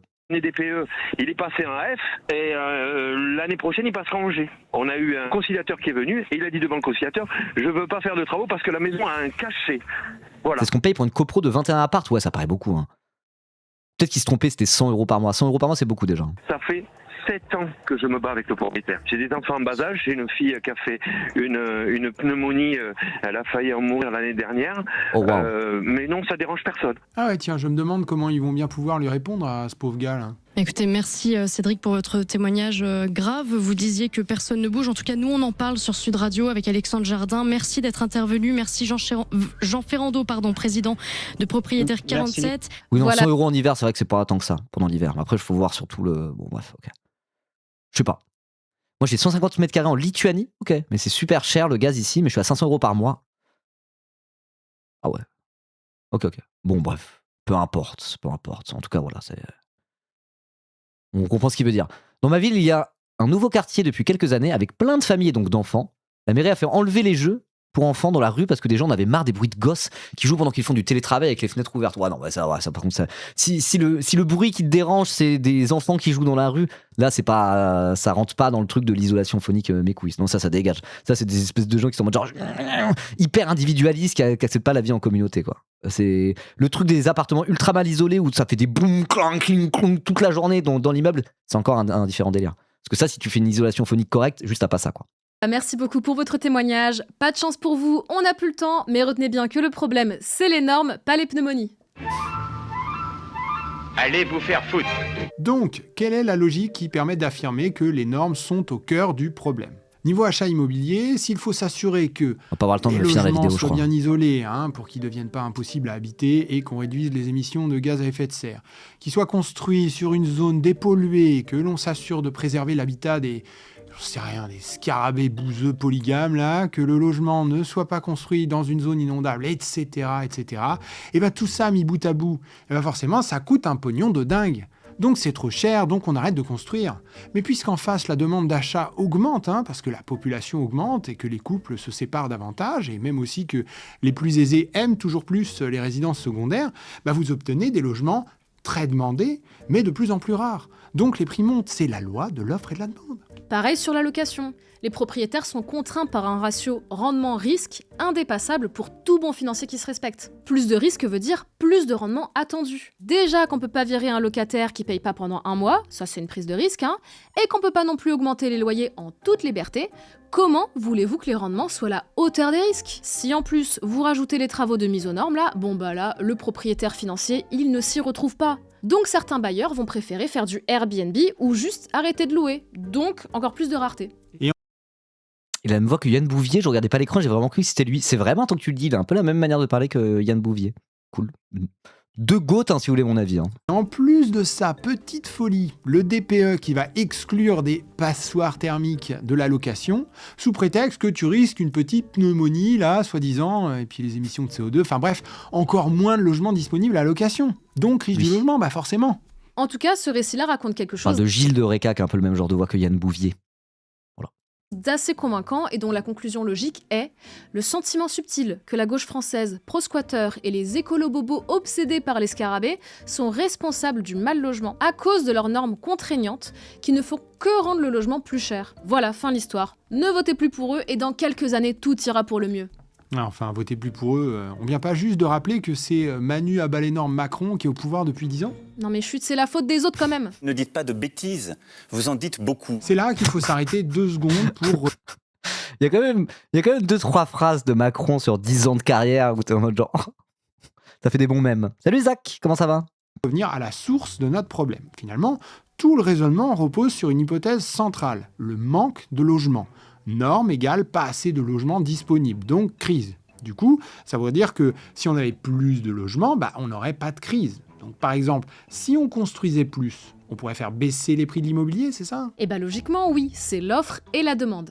Ça on peut le tester, parce qu'il y a sûrement des pays qui ont construit à fond et donc ont nécessairement connu des baisses de prix. C'est tellement logique que je sais même pas trop pourquoi on vérifierait, mais par acquis de conscience... Voici un graphe qui montre... Et non, c'est plus compliqué que ça. il y a d'autres paramètres, comme la spéculation immobilière et l'hyperconcentration de biens locatifs dans les mains de quelques personnes très riches. Trajectoires différentes entre 1995 et 2011. On a l'Allemagne, l'Italie, les Pays-Bas, l'Espagne et les États-Unis. Dans ce premier graphique, on voit une augmentation du nombre de logements par habitant en Italie et en Allemagne, mais surtout en Espagne. Regardez, ils sont tout au-dessus de tout le monde. Et ils méritent bien d'être tout en haut parce que regardez, ils ont construit comme des foufous entre 95 et 2007. Alors vraiment, record de la construction avec 14 000 logements par million d'habitants construits en 2007. Alors, la question qui tue, est-ce que les prix ont baissé en Espagne? Parce que, loi de l'offre et de la demande, hein, la logique du marché, tout ça. Eh bah, pas du tout. Ils ont connu une des plus fortes hausses des prix de l'immobilier. Et pendant la période de construction, justement. Puis regarde, ça baisse pile quand ils arrêtent de construire en 2008. Bon. Donc, il doit bien y avoir un lien avec la construction, mais peut-être pas celui qu'on pense. Bah non, Marino, là, c'est évident, 2008. C'est la crise financière. Non, t'es sûr qu'il n'y a pas un lien? C'est pas plutôt qu'ils ont supprimé des normes en 2008? Ok, prends une autre courbe. Les Pays-Bas, par exemple. Eux, ils construisent pas beaucoup, mais la demande augmente pas des masses non plus. Donc, le nombre de logements par personne a stagné, autour de 420 logements par 1000 habitants. Bon, ça devrait vouloir dire stabilité des prix, ça. Sauf que non, le prix du logement, là-bas, a été multiplié par 3. Donc, aucune corrélation entre le nombre de logements par personne et les prix. Mais tu sais ce qu'on dit, Gilles, c'est pas parce qu'il n'y a pas de corrélation qu'il n'y a pas de causalité. Non, c'est pas ça. C'est pas parce qu'il n'y a pas de causalité qu'il n'y a pas de... Non, attends, c'est pas ça. Non, c'est pas parce qu'il y a une corrélation qu'il y a une causalité. Bon, on peut tromper 1000 fois une personne. Bon, là, j'arrête. Plus. On peut tromper 1000 fois une personne, mais on ne peut pas tromper. Oh, j'ai pré-shot, là. Je l'ai bien pré-shot, hein. Je l'ai bien pré-shot, j'ai pas vu la vidéo, hein. Je savais pas que ça allait faire ça, mais bon, alors, rêve de vieux, bah oui. Oui, j'ai 32 ans et j'ai été youtubeur moi-même. Je connais un peu les ficelles, mais là, c'était Pixel Perfect, on est d'accord. Si. C'est d'autant plus important de regarder... Tout le monde avait pré-shot MDR, bon bah ok, Bamf, qu'est-ce que je te dise? Bon bah ok, d'accord. Bon, salut, allez, je suis nul. Je plaisante. Ce qui se passe dans les autres pays, que selon un rapport de l'OCDE, la crise du logement, c'est pas du tout un problème franco-français de bobo, pro-normes. Merci pour le live. Bah de rien, Elias, de rien. D'ailleurs, faut qu'on s'appelle là, on s'est pas appelé, mais je vais pas être très dispo là dans les jours qui viennent. Ce week-end au pire, bon, on en reparle. Et pro-scarabée là. Parce que l'OCDE, on le rappelle, ça regroupe 38 pays, chacun avec ses normes de construction. Merci l'humanité! Merci le journal de Jean Jaurès en personne pour le raid. Merci beaucoup. On a lu l'UMA aujourd'hui en plus. On a lu l'article de... C'est Thomas Le Mailleux, merde. C'est Thomas Le Mailleux, c'est comme ça? Il s'appelle Thomas? Je ne sais pas ce que c'est que le super profit. L'article sur Sterrin et les municipales, c'était très bien. Et puis on a regardé aussi, on a parlé d'Alice Cordier et tout, on a regardé les sketchs de PA. Très drôle, voilà. Donc Jaurès Corporate, c'est bien, on fait bien la promo. Merci pour le raid, ça va dans les deux sens. Merci beaucoup Luma, n'hésitez pas à les follow Luma, tout ça, vous connaissez. Donc là on est en train de regarder la vidéo, dernier épisode d'Argent Magique sur la crise du logement, sur l'immobilier, et c'est un banger comme d'hab. Par contre il faut que je coupe, dans 30 minutes il faut que je coupe, donc je sais pas si on aura le temps de finir, on va essayer.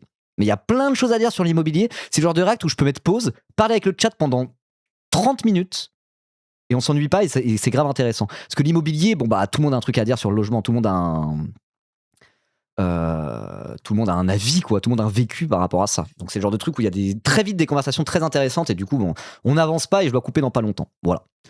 Tiens, tu es revenu Ribot? Je n'étais jamais parti. Parfois je prends des petites pauses un peu improvisées parce que je vais mal.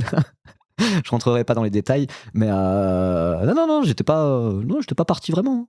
D'ailleurs, j'en profite pour ceux qui viennent d'arriver. On fait le stream for all, la cagnotte est juste là, on a déjà levé 3 000 € sur la cagnotte perso, c'est bien, mais il faut faire encore plus, donc le stream for all, on lève des dons pour le Soudan et la Palestine via l'association Dignité Internationale, donc n'hésitez pas, je vous mets le lien dans le chat, c'est déjà épinglé, mais je vous le remets. Hop là, n'hésitez pas à faire un don pour Dignité Internationale, pour la Palestine et le Soudan. Voilà, sachant qu'en plus les dons sont déductibles à hauteur de 66% de votre impôt sur le revenu. Donc les riches qui viennent d'arriver de l'UMA là, n'hésitez pas à lâcher un petit billet, voilà, ça fera réduire votre IR. Fait le vote, doit-on réquisitionner le logement de Ribot? Mais c'est ma résidence principale, c'est pas comme ça que ça marche, vous avez rien compris là. Oh, les gauchistes demi-habiles. Non, c'est résidence principale, il n'y a pas de réquisition à avoir, hein. Voilà, non, c'est bon, c'est quoi ça? Il y en a lui, et aussi avec ses lois, qui souvent protègent moins, voire beaucoup moins, les locataires que chez nous. Merci pour le clip. Comme aux États-Unis, en Australie par exemple. Et malgré ça... Dans l'ensemble de l'OCDE, les gens ont du mal à assumer le coût du logement. Les prix du logement ont quelque peu baissé dans la plupart des pays depuis l'apogée de la pandémie du Covid-19, mais les coûts d'emprunt élevés mettent l'accession à la propriété hors de portée pour beaucoup, et les perspectives pour les locataires sont tout aussi pessimistes. Bon, du coup, le problème est international. Il suffit pas d'augmenter l'offre de logement pour faire baisser les prix. Comment ça se fait? La loi de l'offre et de la demande serait-elle cassée? C'est surtout que le marché de l'immobilier, c'est pas aussi simple. Pour acheter un logement, c'est pas juste un producteur qui rencontre un acheteur là et qui négocie leur petit prix. Dans une transaction immobilière, il y a presque tout le temps une troisième roue à notre carrosse, un porteur de chandelle qui doit être invité, le banquier, un agent économique qui a ses propres logiques, ses propres intérêts. Ah, vous l'avez? T'as eu le jeu de mots? Malin. Ouais. C'est de ce côté qu'il faut aller voir pour comprendre les prix de l'immobilier. Parce que, comme on l'a vu, c'est pas un hasard que les prix espagnols aient réagi aussi fortement à la crise financière de 2008. Comme l'indique le chercheur Manuel Albers dans son livre La financiarisation du logement. À l'ère du capitalisme financiarisé, les prix des logements sont principalement, mais jamais exclusivement, déterminés par l'offre de financement du logement. Pour s'en assurer, je vous propose de parcourir avec nous les diapositives les plus moches. Ça pique les yeux. C'est quoi, c'est un tract de lutte ouvrière le bordel ou quoi là? Il y a trop de trucs écrits. Qu'est-ce que c'est que ça là? Oh, qu'est-ce que c'est que ça? J'aime beaucoup, hein. J'aime beaucoup les graphiques et j'aime beaucoup les tracts de lutte ouvrière, il y a pas de souci, mais t'adores ce type de qui? J. Frigit, les points de vue n'exprimés n'engagent que le conférencier. 20 ans que je suis son travail. 20 ans que tu suis son travail. Ah ouais. Vous avez la coupe de 50 nuances de gris, non? Quoi? Pourquoi? J'ai pas la ref. Faut regarder les graphiques un par un là maintenant. Bon attends, on va laisser la vidéo nous vulgariser tout ça. Hein. Attendez. Mais étonnamment aussi peut-être les plus clairs de France. Celle de C'est une référence de Guedin. Donc c'est J. Frigit. Ah non, la couve du livre d'avant, pardon. Ah non, lui là. C'est lui dont tu parles, Chant. Ok, désolé, pardon. Bah allez-y, branchez-vous Manuel B. Albers, hein, c'est du lourd, je connais pas. Bref, allez, on reprend. Une référence dans l'économie de l'immobilier. Lui aussi, il nous dit que le nombre de logements disponibles, ce n'est pas ce qui détermine les prix. Non, le gars des courbes. Lui, porte sur ce qu'on appelle l'élasticité du prix des logements par rapport à leur nombre. C'est la variation du prix des logements lorsque le nombre de logements augmente de 1%, toutes choses égales par ailleurs. 1% de logements en plus, ça fait 1 ou 2% de prix des logements en moins. Donc vous voyez qu'on ne peut absolument pas expliquer d'un raisonnement de ce type-là le bond de 70% du prix des logements qu'on vient de voir sur la diapo précédente par rapport aux revenus. Ok, donc c'est lui Jacques Frigit. Ok, mais il a un petit flow, j'aime bien. Hein. T'as rien compris?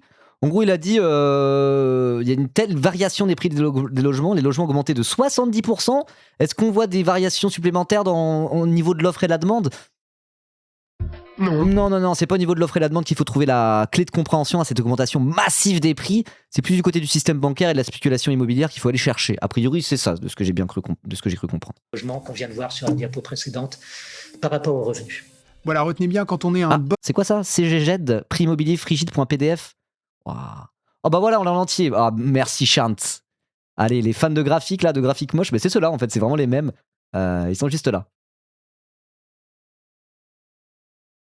Et bah merci à toi, tu gères, regardez les sources et tout, waouh, j'aime bien. Le prof de maths en moi jubile quand il voit autant de graphiques, je vous le cache pas. Je vous remets le lien dans le chat.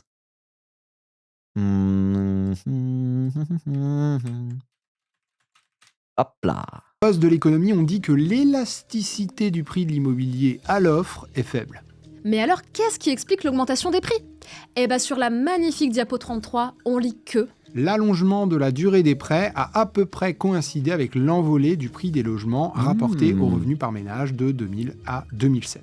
Qu'est-ce que ça veut dire? Que les prix de l'immobilier dépendent avant tout des conditions de financement. Avant les années 2000, les prix de l'immobilier étaient avant tout connectés aux revenus des gens. Les prêts immobiliers existaient, bien sûr, mais les conditions d'emprunt étaient assez rigides. On prêtait un certain pourcentage du revenu du ménage sur une quinzaine d'années maximum. Ce qui faisait varier les prix, c'était pas mal les taux d'intérêt, donc le coût du crédit. Quand le coût du crédit baissait, on pouvait prêter plus, donc les prix montaient.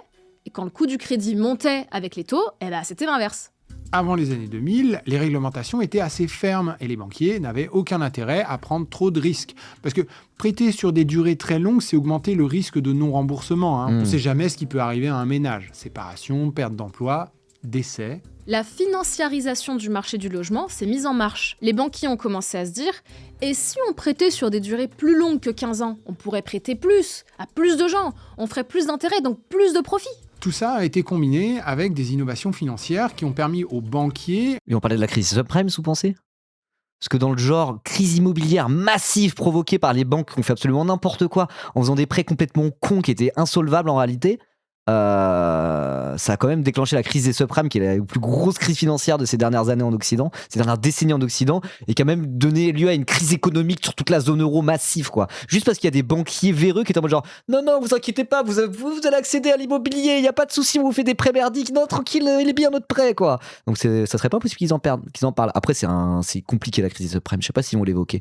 Mais ça, quand même, c'est un truc de fou. Pourquoi on parle pas plus d'immobilier ? Même quand tu vois la crise des subprimes et la plus grosse crise financière et même quasiment économique, du coup, par celle qui a suivi de ces dernières décennies, c'est directement lié à l'immobilier et au système bancaire en lien avec l'immobilier, quoi. C'est dire à quel point c'est central, en fait, tout ça, quoi. Et pourtant, on en parle quand même assez peu. En tout cas, ils y ont cru de réduire leurs risques grâce à la titrisation notamment. Ok, c'est à ce moment-là que tu as commencé à t'y intéresser. Cette complexité, on vous recommande de lire le bouquin de Manuel Albers si vous voulez creuser. Ok. Après, c'est aussi la faute de ceux qui ont accepté ce deal pourri. Ouais, mais t'es un Américain modeste. On te promet un truc, t'es pas du tout calé en économie, en banque, machin bidule. On te promet des merveilles, il y a des gens bien habillés avec des cravates qui disent non, vous inquiétez pas, t'as confiance, tu te fais avoir. Hein. Voilà. Quand tu te fais arnaquer, c'est la faute de l'arnaqueur ou de l'arnaqué. Donc tu crois sur parole. Moi non. Mais quand tu regardes les gens qui ont accepté ces prêts, c'est qu'on leur a menti. Quoi. On leur a menti, on les a manipulés. Quoi. Voilà. C'est très important, par contre, c'est de voir que du côté politique, c'était très bien vu d'allonger la durée des prêts. Parce qu'ils s'y retrouvaient aussi, ça permettait de créer de la croissance sans trop d'efforts. Comme le disait Albers, le logement est devenu une drogue politique hautement addictive, car il a temporairement permis aux élites politiques de surmonter les contradictions du capitalisme, stimuler les profits des entreprises en réduisant la part des salaires, tout en augmentant la consommation privée et en dégageant des excédents budgétaires. Et oui, grâce à la dette immobilière, certains pays ont pu augmenter la consommation sans augmenter les salaires. Parce que quand ton patrimoine prend de la valeur, tu as plus de capacité d'emprunt. Tu as aussi moins besoin d'épargner. Donc, tu as plus de place pour consommer. La hausse des... Je n'ai rien suivi à votre débat dans le chat là. Je vois que ça débat, ça s'embrouille. Démerdez-vous. Hein. J'ai pas suivi, je peux pas tout lire. Hein. L'immobilier. Mais vous insultez pas, s'il vous plaît. Sauf s'il y en a, c'est vraiment un gros crevard qui mérite d'être ban, dites-le moi à la limite. Mais je sais pas. Et ça permet aussi d'augmenter les recettes fiscales sans augmenter les impôts. Avec la taxe foncière, puis aussi les frais de notaire qui augmentent avec les prix. Et oui, les frais de notaire, c'est pas juste les salaires des notaires. Et 80%, c'est des impôts, c'est reversé à l'État. Et la hausse de l'immobilier, ça booste le PIB aussi. Et oui, parce que plus de revenus pour les banquiers et pour les agents immobiliers. Leur revenu, c'est un pourcentage du prix. Donc, l'allongement des crédits de 15 à 23 ans en moyenne a permis aux vendeurs d'immobilier de monter leur prix plus vite que la hausse des revenus et de s'enrichir de cette manière. Mais les ménages ont atteint leurs limites en 2008 avec la crise financière et la hausse des prix rapportés aux revenus moyens s'est arrêtée. Ouais, ils ont évoqué les subprimes, c'est la crise des subprimes, c'est la crise de 2008, c'est celle-là. Le problème, c'est que les prix sont restés bloqués à un niveau super élevé qui impose un endettement moyen sur 20... Attendez, de quoi ? Juste, il se passe quoi ? On a un multipropriétaire bandeur de riches dans le chat, c'est ce qui se passe. Joue à Mario Kart, tu connais les best raccourcis world. Oh. Et tout le monde se calme, sinon je reprends un pour taper sur l'autre. Hein. Sinon, c'est le mot dans le carnet, c'est pour tout le monde. Hein. Non, ça va. Hein. Tout le monde se calme. 23 ans pour acheter un logement. Flemme. Ça pèse. Flemme de faire... Non mais, les amis, j'ai pas arrêté d'être prof au collège pour me retrouver à faire le prof sur le chat. Donc soit vous vous calmez, soit... Bon, je mate la vidéo. Soit j'ai pas le temps là. J'étais censé couper à 14h, j'ai un rendez-vous à 15h et je dois quand même prendre la voiture pour y aller. Là, faut que je coupe dans 20 minutes, donc on va speedrun la fin de la vidéo et puis démerdez-vous. Je lui dis qu'on ne voit qu'un aspect du sujet qui est pertinent. Bon, ça va alors, ça n'a pas l'air d'être le scandale du siècle. Allez-y. Pour la première fois, j'introduis le mot crise. La principale crise pour moi, c'est que il y a 2-3 ans, le ménage pouvait acheter à peu près le même logement que ses parents avaient acheté en 2000, avec un revenu ayant cru comme le revenu moyen par ménage. Simplement, il fallait s'endetter sur 23 ans au lieu de 15 ans. Alors, dans la vie d'un ménage, ça n'a rien à voir. Quand vous êtes accédant à la propriété, généralement, vous avez entre 30 et 35 ans, vous avez des enfants en bas âge. Imaginons que votre fille ait 3 ans, vous empruntez sur 15 ans. 15 ans plus tard, elle a 18 ans, vous allez pouvoir l'aider pendant ses études, puisque vous avez retrouvé une petite marge de manœuvre. Si vous empruntez sur 23 ans, c'est absolument impossible. Donc, ce qu'il faut retenir jusque-là... C'est vrai que ça fait comme des réactions en chaîne, cette histoire de durée du prêt. Effectivement. Ça me fait penser au truc de... Maintenant, on hérite quand on est retraité, chez les riches en tout cas. Genre, la moyenne de toucher un héritage, t'as 60 piges, t'es déjà quasiment à la retraite. Donc le truc de oui, mais j'ai de l'argent, mais grâce à l'héritage, je pourrais aider mes enfants dans la vie. Oui, t'aideras tes enfants quand ils auront 60 piges, ils seront déjà quasiment à la retraite, ils auront eux-mêmes déjà des enfants à aider. De quoi on parle là ? De quoi on parle ? Donc là, le truc de l'aspect durée dans des trucs économiques comme ça change tout en fait. Ça change tout. C'est que l'envolée des prix de l'immobilier... Pour tous les héritages, pas que les riches. Oui, mais on meurt plus jeune quand on est prolo. Mais on a moins d'héritage quand on est prolo aussi. C'est pour ça que je disais ça. Plus t'es riche, plus t'hérites tard, parce que plus t'es riche, plus tu meurs tard. Voilà. Plus t'es riche, plus tu hérites beaucoup. Et plus t'es riche, plus tu hérites tard, parce que plus tu meurs tard. Donc ce truc-là est encore bien plus exacerbé chez la bourgeoisie possédante. Voilà. N'est pas tant lié au nombre de logements disponibles, mais surtout aux conditions d'emprunt. L'allongement des... Et d'ailleurs, là, ce que je viens de dire, c'est ça qui explique le fait qu'on peut faire des donations tous les 15 ans, je crois, à hauteur de 100 000 € à chacun de ses enfants. C'est pour tenter de faire circuler le patrimoine dans les familles riches, parce que vaut mieux que l'argent il soit utilisé par des jeunes, notamment pour accéder à l'immobilier, par exemple, plutôt qu'il reste dans le compte en banque de papy-mamie qui n'en a pas besoin, quoi. Voilà. Mais bon, bref, là, c'est un autre sujet. N'est pas tant lié au nombre de logements disponibles, mais surtout aux conditions d'emprunt. L'allongement des durées d'emprunt a permis au prix de l'immobilier de très largement dépasser la hausse des revenus. Et ça, c'est une mauvaise nouvelle pour les gens, parce qu'ils payent des logements plus chers, plus longtemps. Bon, mais ça, c'est uniquement pour les prix de l'immobilier. Ça concerne les gens qui cherchent à acheter leur logement. Quid des locataires dans tout ça? Eh bien, en vrai, les deux sont liés. Si les prix de l'immobilier montent plus vite que le revenu des ménages, forcément, les loyers, qui permettent de rembourser les crédits, doivent augmenter aussi. Et c'est bien une des logiques à l'œuvre. Les loyers qui permettent de rembourser les crédits. Rien que ce système, déjà, il est un peu sale, quoi, quand il réfléchit. T'as suffisamment de thunes pour pouvoir t'endetter, ce qui est une chance que... T'endetter pour faire de la propriété locative, c'est une chance que tout le monde n'a pas. Il faut avoir assez d'argent et de revenus pour pouvoir le faire. Et du coup, qui c'est qui rembourse le crédit que tu peux avoir grâce à ton patrimoine? Le locataire qui, lui, ne peut pas accéder à l'immobilier. Donc c'est les locataires qui payent tous les mois, ils n'ont pas le choix, à un propriétaire qui utilise cet argent pour acheter le logement qu'il est en train de louer, en se disant, à long terme, c'est rentable. C'est ce système, quand tu réfléchis, t'es en mode genre, mais... C'est un peu de la merde, non? Dans les pays où les propriétaires sont libres de faire ce qu'ils veulent avec les loyers, comme dans les pays anglo-saxons. Les prix augmentent jusqu'à devenir totalement insoutenables pour une partie de plus en plus importante des locataires qui du coup ne se logent plus ou font comme les étudiants, ils s'entassent dans des colocations alors que pourtant ils ont un boulot. Mais en France, les loyers sont encadrés. Les propriétaires ne peuvent pas complètement faire ce qu'ils veulent. Et cette régulation fonctionne très bien. On le voit grâce au graphique de notre Frigide nationale. Rapporté au revenu moyen d'un Français, les loyers sont restés très stables. Ça n'a rien à voir avec ce qui s'est passé avec les prix de l'immobilier. Pourtant, on a dit en début de vidéo que le taux d'effort des ménages locataires n'arrêtait pas d'augmenter. La dépense de loyer dans leur budget est de plus en plus lourde. Alors qu'est-ce qui se passe? Bah les gens sont de plus en plus pauvres. Les salaires ne suivent pas l'inflation. Tout simplement. Si l'immobilier suit tranquillement l'inflation à peu près et que les salaires décrochent par rapport à l'inflation, bah du coup tu payes de plus en plus cher. Même s'il n'y a pas une augmentation accrue, il y a quand même une augmentation mais pas accrue qui ne s'accélère pas du prix de l'immobilier. Je pense que c'est ça, c'est que les gens sont de plus en plus pauvres en fait. Et c'est aussi ça le souci, parce qu'à l'époque de mes parents, souvent les taux d'intérêt étaient élevés. En fait tu t'endettais, tu étais en mode genre c'est élevé quand même, tu payais beaucoup d'intérêts. Mais en fait il y avait une inflation qui parfois était assez forte, plus forte qu'aujourd'hui, avec les salaires qui suivent. Et en fait quand tu t'endettes, quand tu prends un prêt à la banque, l'inflation, à condition que les salaires suivent, sans ça, ça ne marche pas, et c'est une bonne chose. Parce que du coup, s'il y a de l'inflation et que les salaires suivent, ton salaire augmente petit à petit, mais ton prêt, il a taux fixe, il augmente pas. Donc en fait, t'es là, genre, wow, je dois payer 800 € par mois, la première année, tu gagnes pas beaucoup. Au bout de 10 ans, avec l'inflation, ton salaire a augmenté, ton prêt, tu payes toujours 800 € par mois, et petit à petit, c'est de plus en plus avantageux. D'où l'intérêt de prendre un prêt à taux fixe, etc. Mais ce qu'il faut, c'est que les salaires suivent l'inflation. Et ça, la génération de mes parents, c'était beaucoup plus le cas que maintenant, quoi. Donc c'est pour ça qu'il y a plein de paramètres en réalité. C'est pas juste en mode « Oh, il y a trop de normes, il n'y a pas assez de logements ». Oui. Si tu veux vraiment prendre ça au complet, the big picture, ça demande de faire des graphiques quand même assez compliqués, comme le camarade Jirgit, là, je sais plus comment il s'appelle.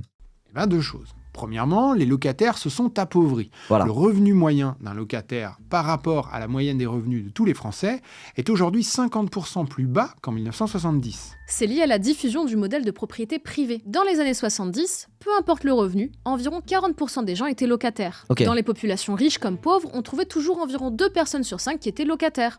Et c'était pas la honte. La location était vue comme une solution de logement tout à fait acceptable et pérenne. Il n'y avait pas encore de pression sociale à devenir propriétaire pour disposer d'un actif financier qui ne peut que prendre de la valeur et permet de s'enrichir à coup sûr. Le moyen de s'enrichir, à l'époque, c'était par la hausse des salaires, pas par la spéculation immobilière. Mais... Voilà, c'est ce que je disais. Parce qu'il y avait un peu d'inflation, les salaires suivaient, ça rejoint un peu ce que je disais, quoi. Et ça rejoint un peu les trucs, c'est Thomas Piketty qui a beaucoup travaillé là-dessus, je dis ça parce que j'ai son bouquin derrière. En mode, avant, on pouvait... on pourrait... c'est quoi le mot que je cherche? On pouvait augmenter socialement, quoi, en termes de classe sociale. On pouvait s'enrichir s'émanciper, même quasiment socialement, enfin s'émanciper via le travail en fait. Si tu travaillais avec tes salaires, tes revenus, ça te permettait d'accéder à l'immobilier, etc. Ça te permettait d'être plus riche que tes parents, quoi. Grimper l'échelle sociale, voilà, c'est ça. Le travail permettait, pas pour tout le monde, hein. Il y a des gens, ils galéraient, ils étaient pauvres, c'était pas évident pour tout le monde. Mais par rapport à maintenant, c'était beaucoup plus comme ça. Juste avec ton travail, tu pouvais grimper l'échelle sociale, notamment en accédant à l'immobilier. Maintenant, de plus en plus, le travail ne permet pas de grimper l'échelle sociale et tu es de plus en plus dépendant du patrimoine de tes parents. On est en train de revenir vers petit à petit vers une société d'héritiers telle qu'elle existait au 19e siècle, quoi. Voilà. L'ascenseur social est en panne. C'est fermé, abombage de bicrave dans l'escalier, président dans le hall, j'ai vu le Yankee voter blanc. Exactement. Et ça, au cœur de ça, c'est aussi la question de l'immobilier. Je veux dire, grimper tranquillement l'échelle sociale par son travail, c'était en mode, juste avec ton travail, en fait, tu pouvais déjà accéder à l'immobilier, ce qui permettait de grimper un petit peu. Maintenant, juste avec le travail, tu te fais niquer, tu peux pas accéder à l'immobilier, t'as pas la chance qu'ont eu la génération de mes parents, pour beaucoup, pas tous, et ça change tout, quoi, ça change tout. Et petit à petit, avec le néolibéralisme... le travail permet juste de pas descendre, et encore, ça dépend, et encore. Qui a pris le dessus, les mentalités ont changé, les politiques publiques aussi.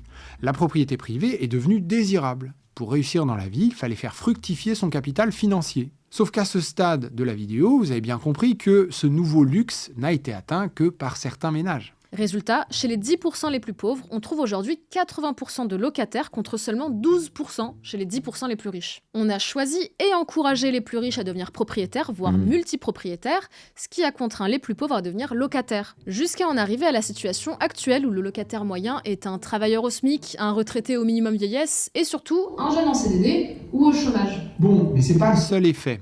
Les locataires se sont appauvris, certes, mais leurs logements ont aussi augmenté en qualité. Et ça ne concerne pas que les locataires d'ailleurs. Tous les logements sont aujourd'hui de bien meilleure qualité qu'en 1970. Et ça, l'INSEE le prend en compte. Ils font une estimation de l'augmentation des loyers qui est due à l'amélioration de la qualité. Et c'est là qu'est le twist. La courbe bleue du graphique de Frigide, elle nous dit qu'à qualité égale, les loyers rapportés aux revenus du français moyen n'ont pas augmenté. Sauf que la qualité n'est pas du tout restée égale entre 70 et aujourd'hui. Donc les loyers ont bien augmenté. Ce qui veut dire que non seulement les locataires se sont appauvris, comme on l'a dit tout à l'heure, mais en plus, les montants de loyer ont augmenté en ligne avec la qualité des logements. Donc normal que le taux d'effort des locataires soit plus important. Ce qui voudrait dire, du coup, que c'est un peu la faute des normes. Sauf que le gros de la hausse de qualité, c'est pas venu du DPE. C'est surtout venu de l'accès à une douche avec de l'eau chaude, à des toilettes, au chauffage et au téléphone. Mais oui, la qualité... Oui, c'est pas vraiment les normes. Désolé, je vais moins commenter parce qu'il faut vraiment que je me dépêche, il faut que je parte bientôt et j'ai même pas mangé, je vais devoir grailler un truc en vitesse. Donc on speedrun un peu la fin de la vidéo, j'aimerais bien pouvoir finir. En même temps, est-ce que la solution, c'est d'en revenir à des appartes non chauffés et sans chiottes ? Je suis pas sûr que ceux qui veulent réduire les normes acceptent de faire la queue sur le palier, PQ à la main, pour faire popo dans des chiottes communes. Ça m'a fait rire popo. Faire popo. Oui. Prout, avec des proutes, on les entend et tout. Donc, pour résumer la situation française, les riches ont commencé à chasser les pauvres de la propriété quand tout le monde a voulu devenir propriétaire. Hashtag néolibéralisme, toujours lui. Mais dans un premier temps, les prix sont bien restés attachés aux revenus moyens. En 2000, les banquiers ont réussi à obtenir... Ça n'a rien à voir avec ça, la crise du logement est une conséquence inévitable du néolibéralisme. Ouais, après bon, tu rentres pas trop dans le détail quand tu dis ça, mais oui, dans tous les cas c'est lié. L'autorisation de proposer des prêts à durée plus longue, et c'est pas lié au prout et au caca, tu penses plutôt ?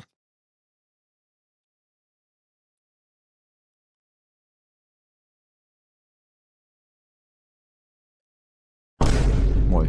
Les prix se sont envolés par rapport aux revenus moyens. En 2008, c'est la crise financière et immobilière qui vient des États-Unis, mais qui se propage en Europe. Résultat, les ménages ne peuvent plus supporter la hausse, c'est la crise. Les prix, toujours par rapport aux revenus moyens, se stabilisent, mais ils ne baissent pas. Donc, les taux d'effort restent insupportables. Et pour la location, ça devient compliqué, parce que si les logements s'achètent à des niveaux que même les ménages les plus riches ont du mal à supporter, mais que derrière, c'est pour les louer à une population de locataires qui est en train de s'appauvrir, ça devient difficile d'investir dans l'immobilier locatif. Oui. Le problème, c'est que les gouvernements... Il y a de plus en plus de gens qui ont les moyens d'investir dans l'immobilier locatif qui font « c'est plus rentable en fait ». Avant, on pouvait gagner de l'argent avec l'immobilier locatif, c'est plus rentable. Alors là, soit tu mets ton Airbnb, et là, c'est rentable.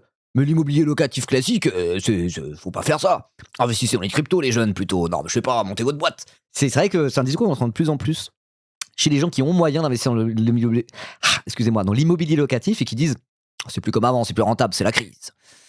Ouais. Même là-dessus pour loger les Français. D'où le plan Relance Logement présenté en janvier par notre ministre du Logement. Le plan logement, c'est énormément de mesures. un choc de confiance pour que le C'est énormément de mesures, elles sont toutes nulles à chier, elles vont dans le sens des proprios. Mais regardez, j'ai pas une mâchoire de chat, non. Votez pour moi. propriétaire soit rassuré, un choc de simplification pour qu'on construise plus vite. Il a des termes comme ça me hérisse le poil instantanément. Un choc de simplification. Ah, c'est vraiment la politique qu'on veut en France. Hein. Vraiment. Hein. C'est de ça dont on a besoin, putain. Le monde va mal. Vous avez vu comme le monde va mal. Ce dont on a besoin, c'est un bon gros choc de simplification.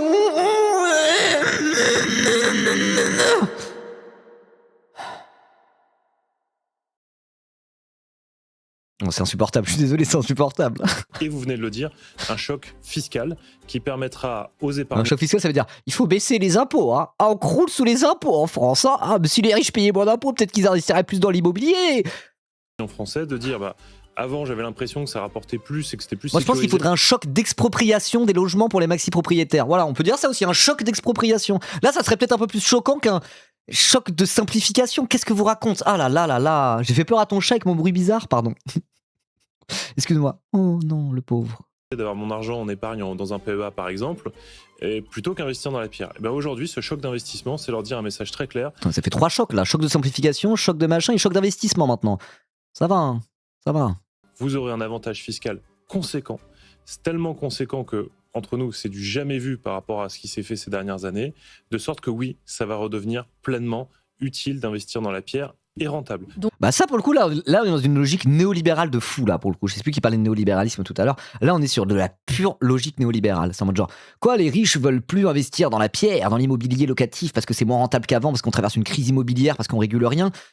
On va faire des exonérations d'impôts massives pour inciter les gens à investir dans l'immobilier. Et du coup qui c'est qui paye pour que les riches puissent avoir leur petite rentabilité locative? Le contribuable. Vous et moi. Tous les Français, y compris les Français et même surtout les Français les plus pauvres en termes de poids dans le budget des ménages. Vous voyez, c'est Nicolas qui paye, exactement. Du coup, ils vont faire ça et après, ils sont en mode genre, regardez, on a un tout petit peu éventuellement relancé un peu le logement locatif, il y a un peu plus de logements et tout. Mais par contre, c'est le déficit s'est creusé, rendez-vous compte. Aïe, aïe, aïe, aïe, aïe. Bon, en échange, on privatise la Sécu. Allez, c'est parti. Voilà. La logique néolibérale, au lieu de dire les propriétaires, les maxi-propriétaires, les investisseurs immobiliers, les riches, ceux qui possèdent le patrimoine, le capital, c'est à vous un peu de mettre la main à la pâte là, c'est à vous de faire des efforts, c'est vous qu'on va un petit peu niquer dans le profit des locataires et des pauvres. Non, ils disent pas ça, ils sont en mode genre, on va bien cajoler les riches avec des réductions d'impôts pour que les riches puissent cajoler les pauvres. Et après on dira aux pauvres, c'est le déficit, il n'y a plus de sécurité sociale, il y a des classes qui ferment, vos enfants pourront pas aller à l'école publique. C'est vraiment le néolibéralisme, quoi. C'est l'État devient la béquille de la bourgeoisie et l'État devient la garantie des bénéfices de la bourgeoisie au détriment du contribuable et des contribuables pauvres, quoi, qui eux n'ont pas d'avantages fiscaux à tout ça, quoi. Voilà, le ruissellement qui n'arrive jamais, on en revient à ça, quoi. On en revient à ça. Quand l'État est utilisé économiquement pour aller maintenir à flot les revenus de la classe capitaliste et de la bourgeoisie de manière générale, c'est le principe même du néolibéralisme. Voilà. C'est même pas du laisser-faire, c'est non, l'État est proactif pour garantir que les bourgeois vont continuer à s'enrichir, quoi. C'est insupportable, c'est insupportable. La pure logique néolibérale, quoi. En même temps, regardez-le, quoi. On va faire un choc de simplification avec un choc fiscal pour nos investisseurs qui vont ruisseler sur... Ah, ta gueule!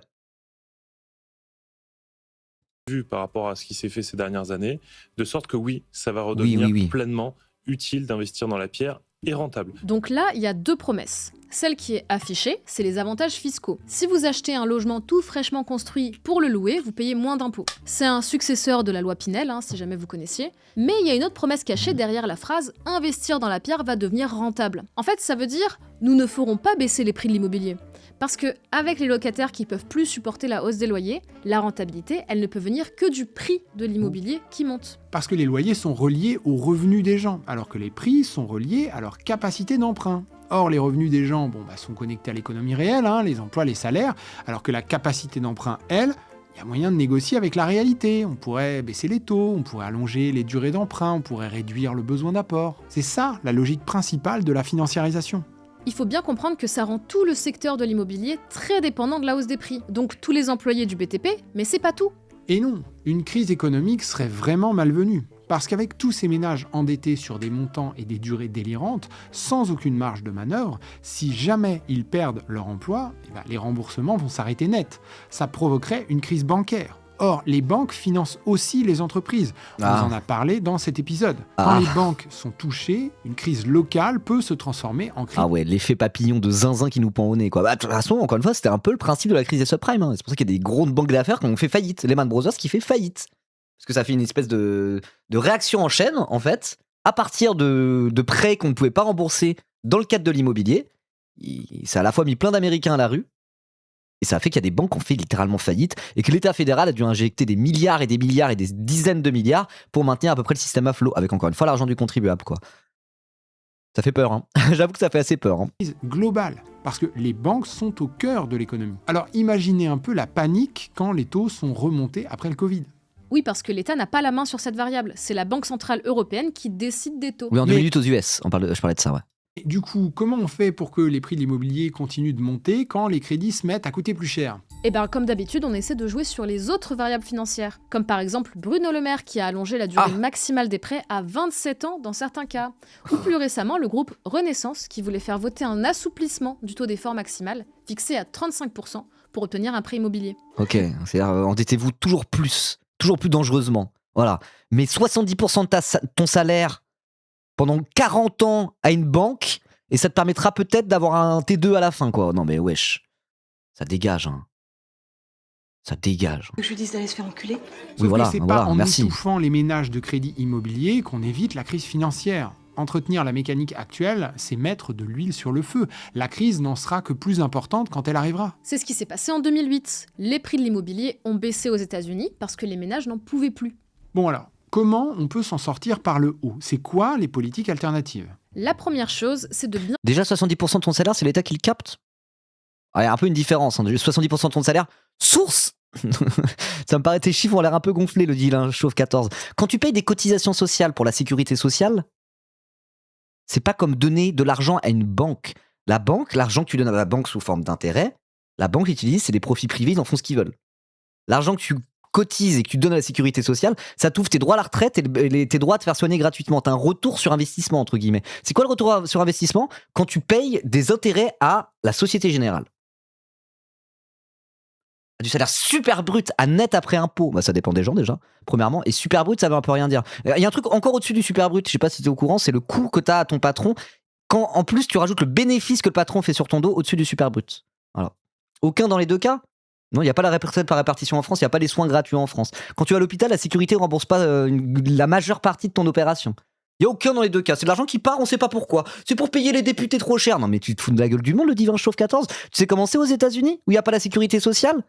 T'es malade, tu crèves dans la rue si t'es pauvre. Bah, il y a ça en France. Et c'est grâce à ces fameux trop de prélèvements obligatoires. La majeure partie, mais je paye de plus en plus. Oh, mon pauvre petit chou. Ça va aller quand même. Hein. Bien comprendre que l'on ne peut pas organiser un marché autour d'un prix qui doit augmenter constamment. Coucou la bourse au passage. Parce que ce n'est pas. Après, je sais pas, là, je te prends pour une crapule de droite, ça se trouve, on s'est mal compris. Je vais lire un peu tes messages.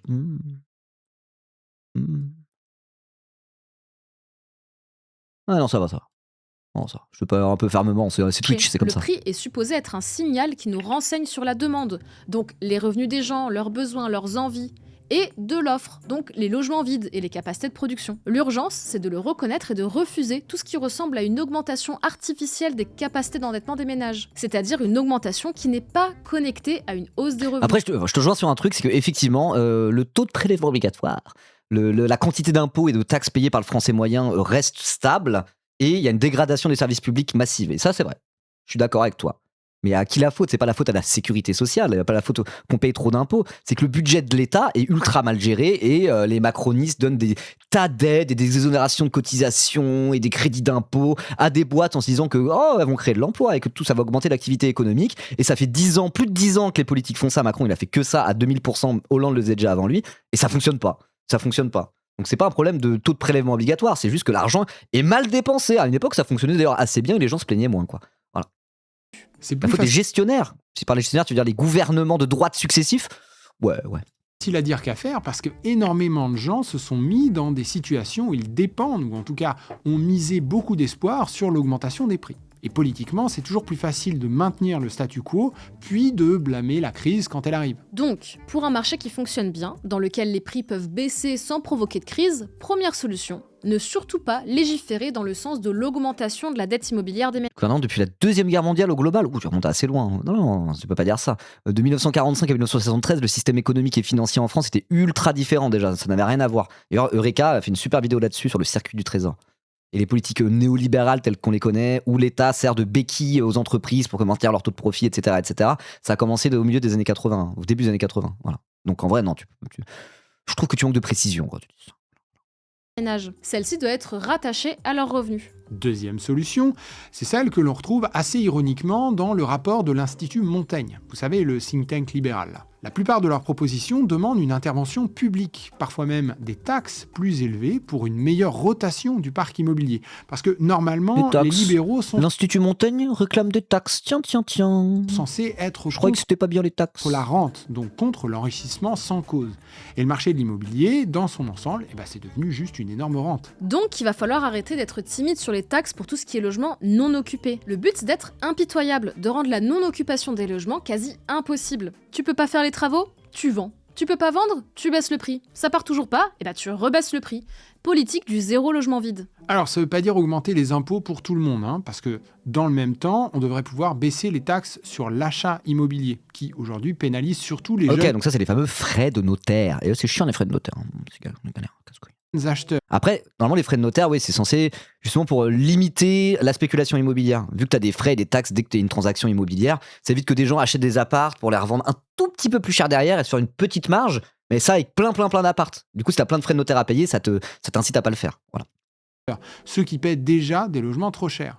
Un foyer qui achète une maison à 300 000 euros, qui s'endette sur 25 ans, doit payer jusqu'à 17 000 euros d'impôt sur son achat. Enfin, vu que ça va être difficile de réguler le marché par une baisse des prix, alors il faut trouver une alternative pour construire sans tomber dans le piège de la rentabilité basée sur une bulle d'endettement des ménages. Pour ça, la puissance publique, elle peut faire quelque chose. En France, on voit notamment le développement du BRS, le bail réel solidaire. Stupid Economics en avait parlé dans un épisode.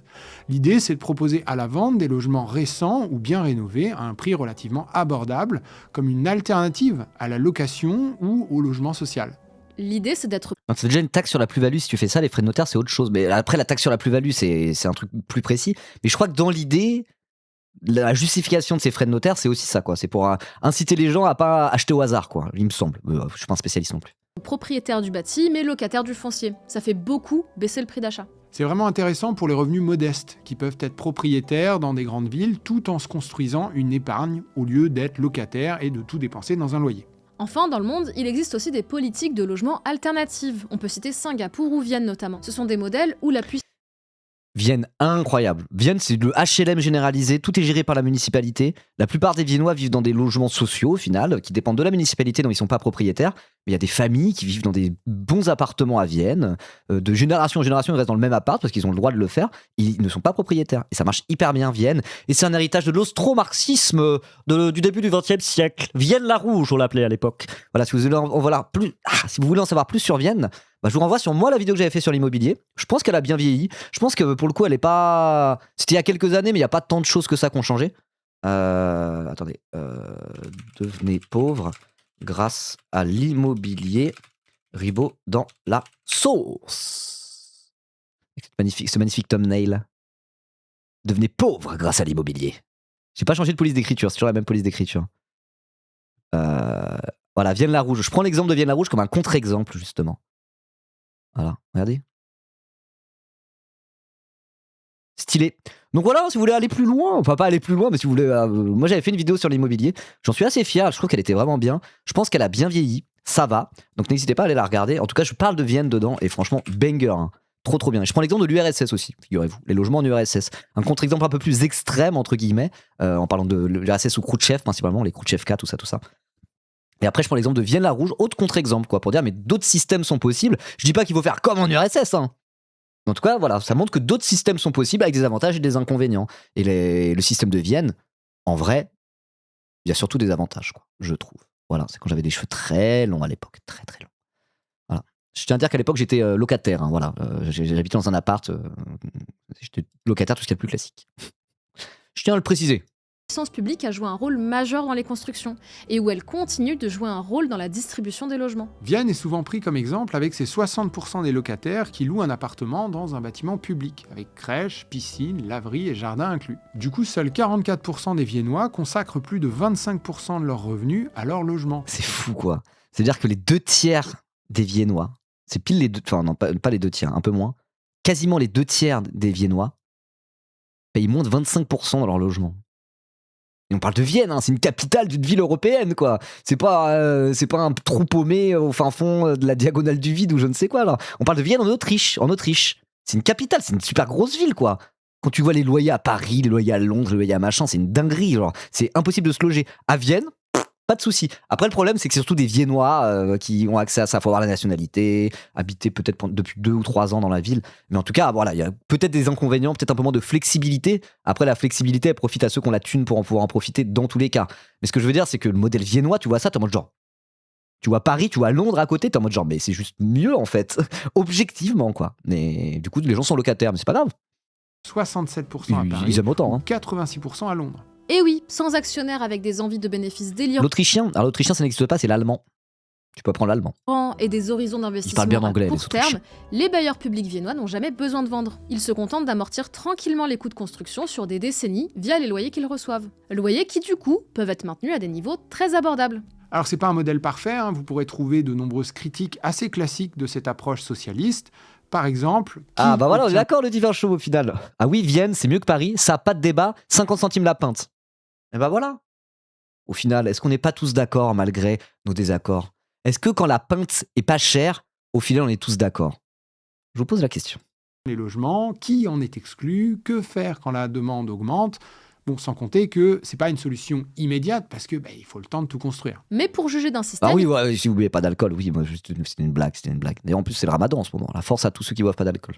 Il faut aussi pouvoir le comparer aux alternatives. Et là, clairement, le modèle du logement devenu actif, spéculatif, dont la prise de valeur est basée sur un endettement de plus en plus important des ménages, est extrêmement néfaste. C'est un véritable château de cartes qui risque de s'effondrer au premier coup de vent. Bref, pour le marché du logement, il n'y a pas d'autre alternative que de définanciariser. Il faut sortir de la logique de la hausse des prix. Investir dans un logement ne peut pas être un placement financier avec une plus-value systématique. Bah tiens, je viens d'apprendre. Voilà, c'est bon, j'ai le rendez-vous. Je vais bientôt signer ma promesse de vente pour l'achat de mon logement. Voilà, vous savez les trucs en direct. Moi, bientôt, je serai aussi parmi les propriétaires accédants et j'ai beaucoup de chance. À la revente. Parce que le vrai coût de cette plus-value, c'est les discriminations à l'accès au logement, les taux d'effort insoutenables, le mal-logement, le sans-abrisme et l'augmentation de personnes qui meurent dans la rue. Bref, il y a du boulot. Locataires, primo-accédants, unissez-vous! Il y a primo-accédant dedans. Hein. Moi, je suis primo-accédant, ça va. Non, ça va, je suis de l'autre côté, Elle vient de le dire. Ou alors on baisse les normes. Chiotte sur le palier pour tout le monde. Merci d'avoir regardé cet épisode. Il était trop bien cet épisode. Hein. Comme d'hab. Alors je peux pas laisser la outro aussi vite fait. La nouvelle fonctionnalité de YouTube, vous pouvez vous abonner à toutes les chaînes super facilement. Je suis pas abonné parce que c'est et aussi Spleen LND qui fait le montage. C'est mon compte, c'est mon nouveau compte, c'est pour ça. Sur sa chaîne. Au mois prochain. Bah let's go, mois prochain. Bah trop bien la vidéo, hein. Franchement comme d'hab, hein. Argent Magique ça déçoit rarement. Ça va au fond du sujet, c'est carré, c'est le format YouTube qui fonctionne bien où tu t'emmerdes pas devant la vidéo, c'est fun. Nickel, hein. Moi franchement, c'est un de mes programmes préférés parmi les collègues youtubeurs. Vraiment, on a réacté à beaucoup sur cette chaîne, parce que j'aime bien l'économie. Trop bien, hein. Encore un banger. Et ceux qui regardent la vidéo YouTube, vous pouvez vous abonner à cette chaîne si c'est pas encore fait. Mais allez vous abonner aussi à Stupid Economics, Eureka et toute la team si c'est pas encore fait aussi. Voilà. Et moi je dois y aller, je suis pressé. Hop.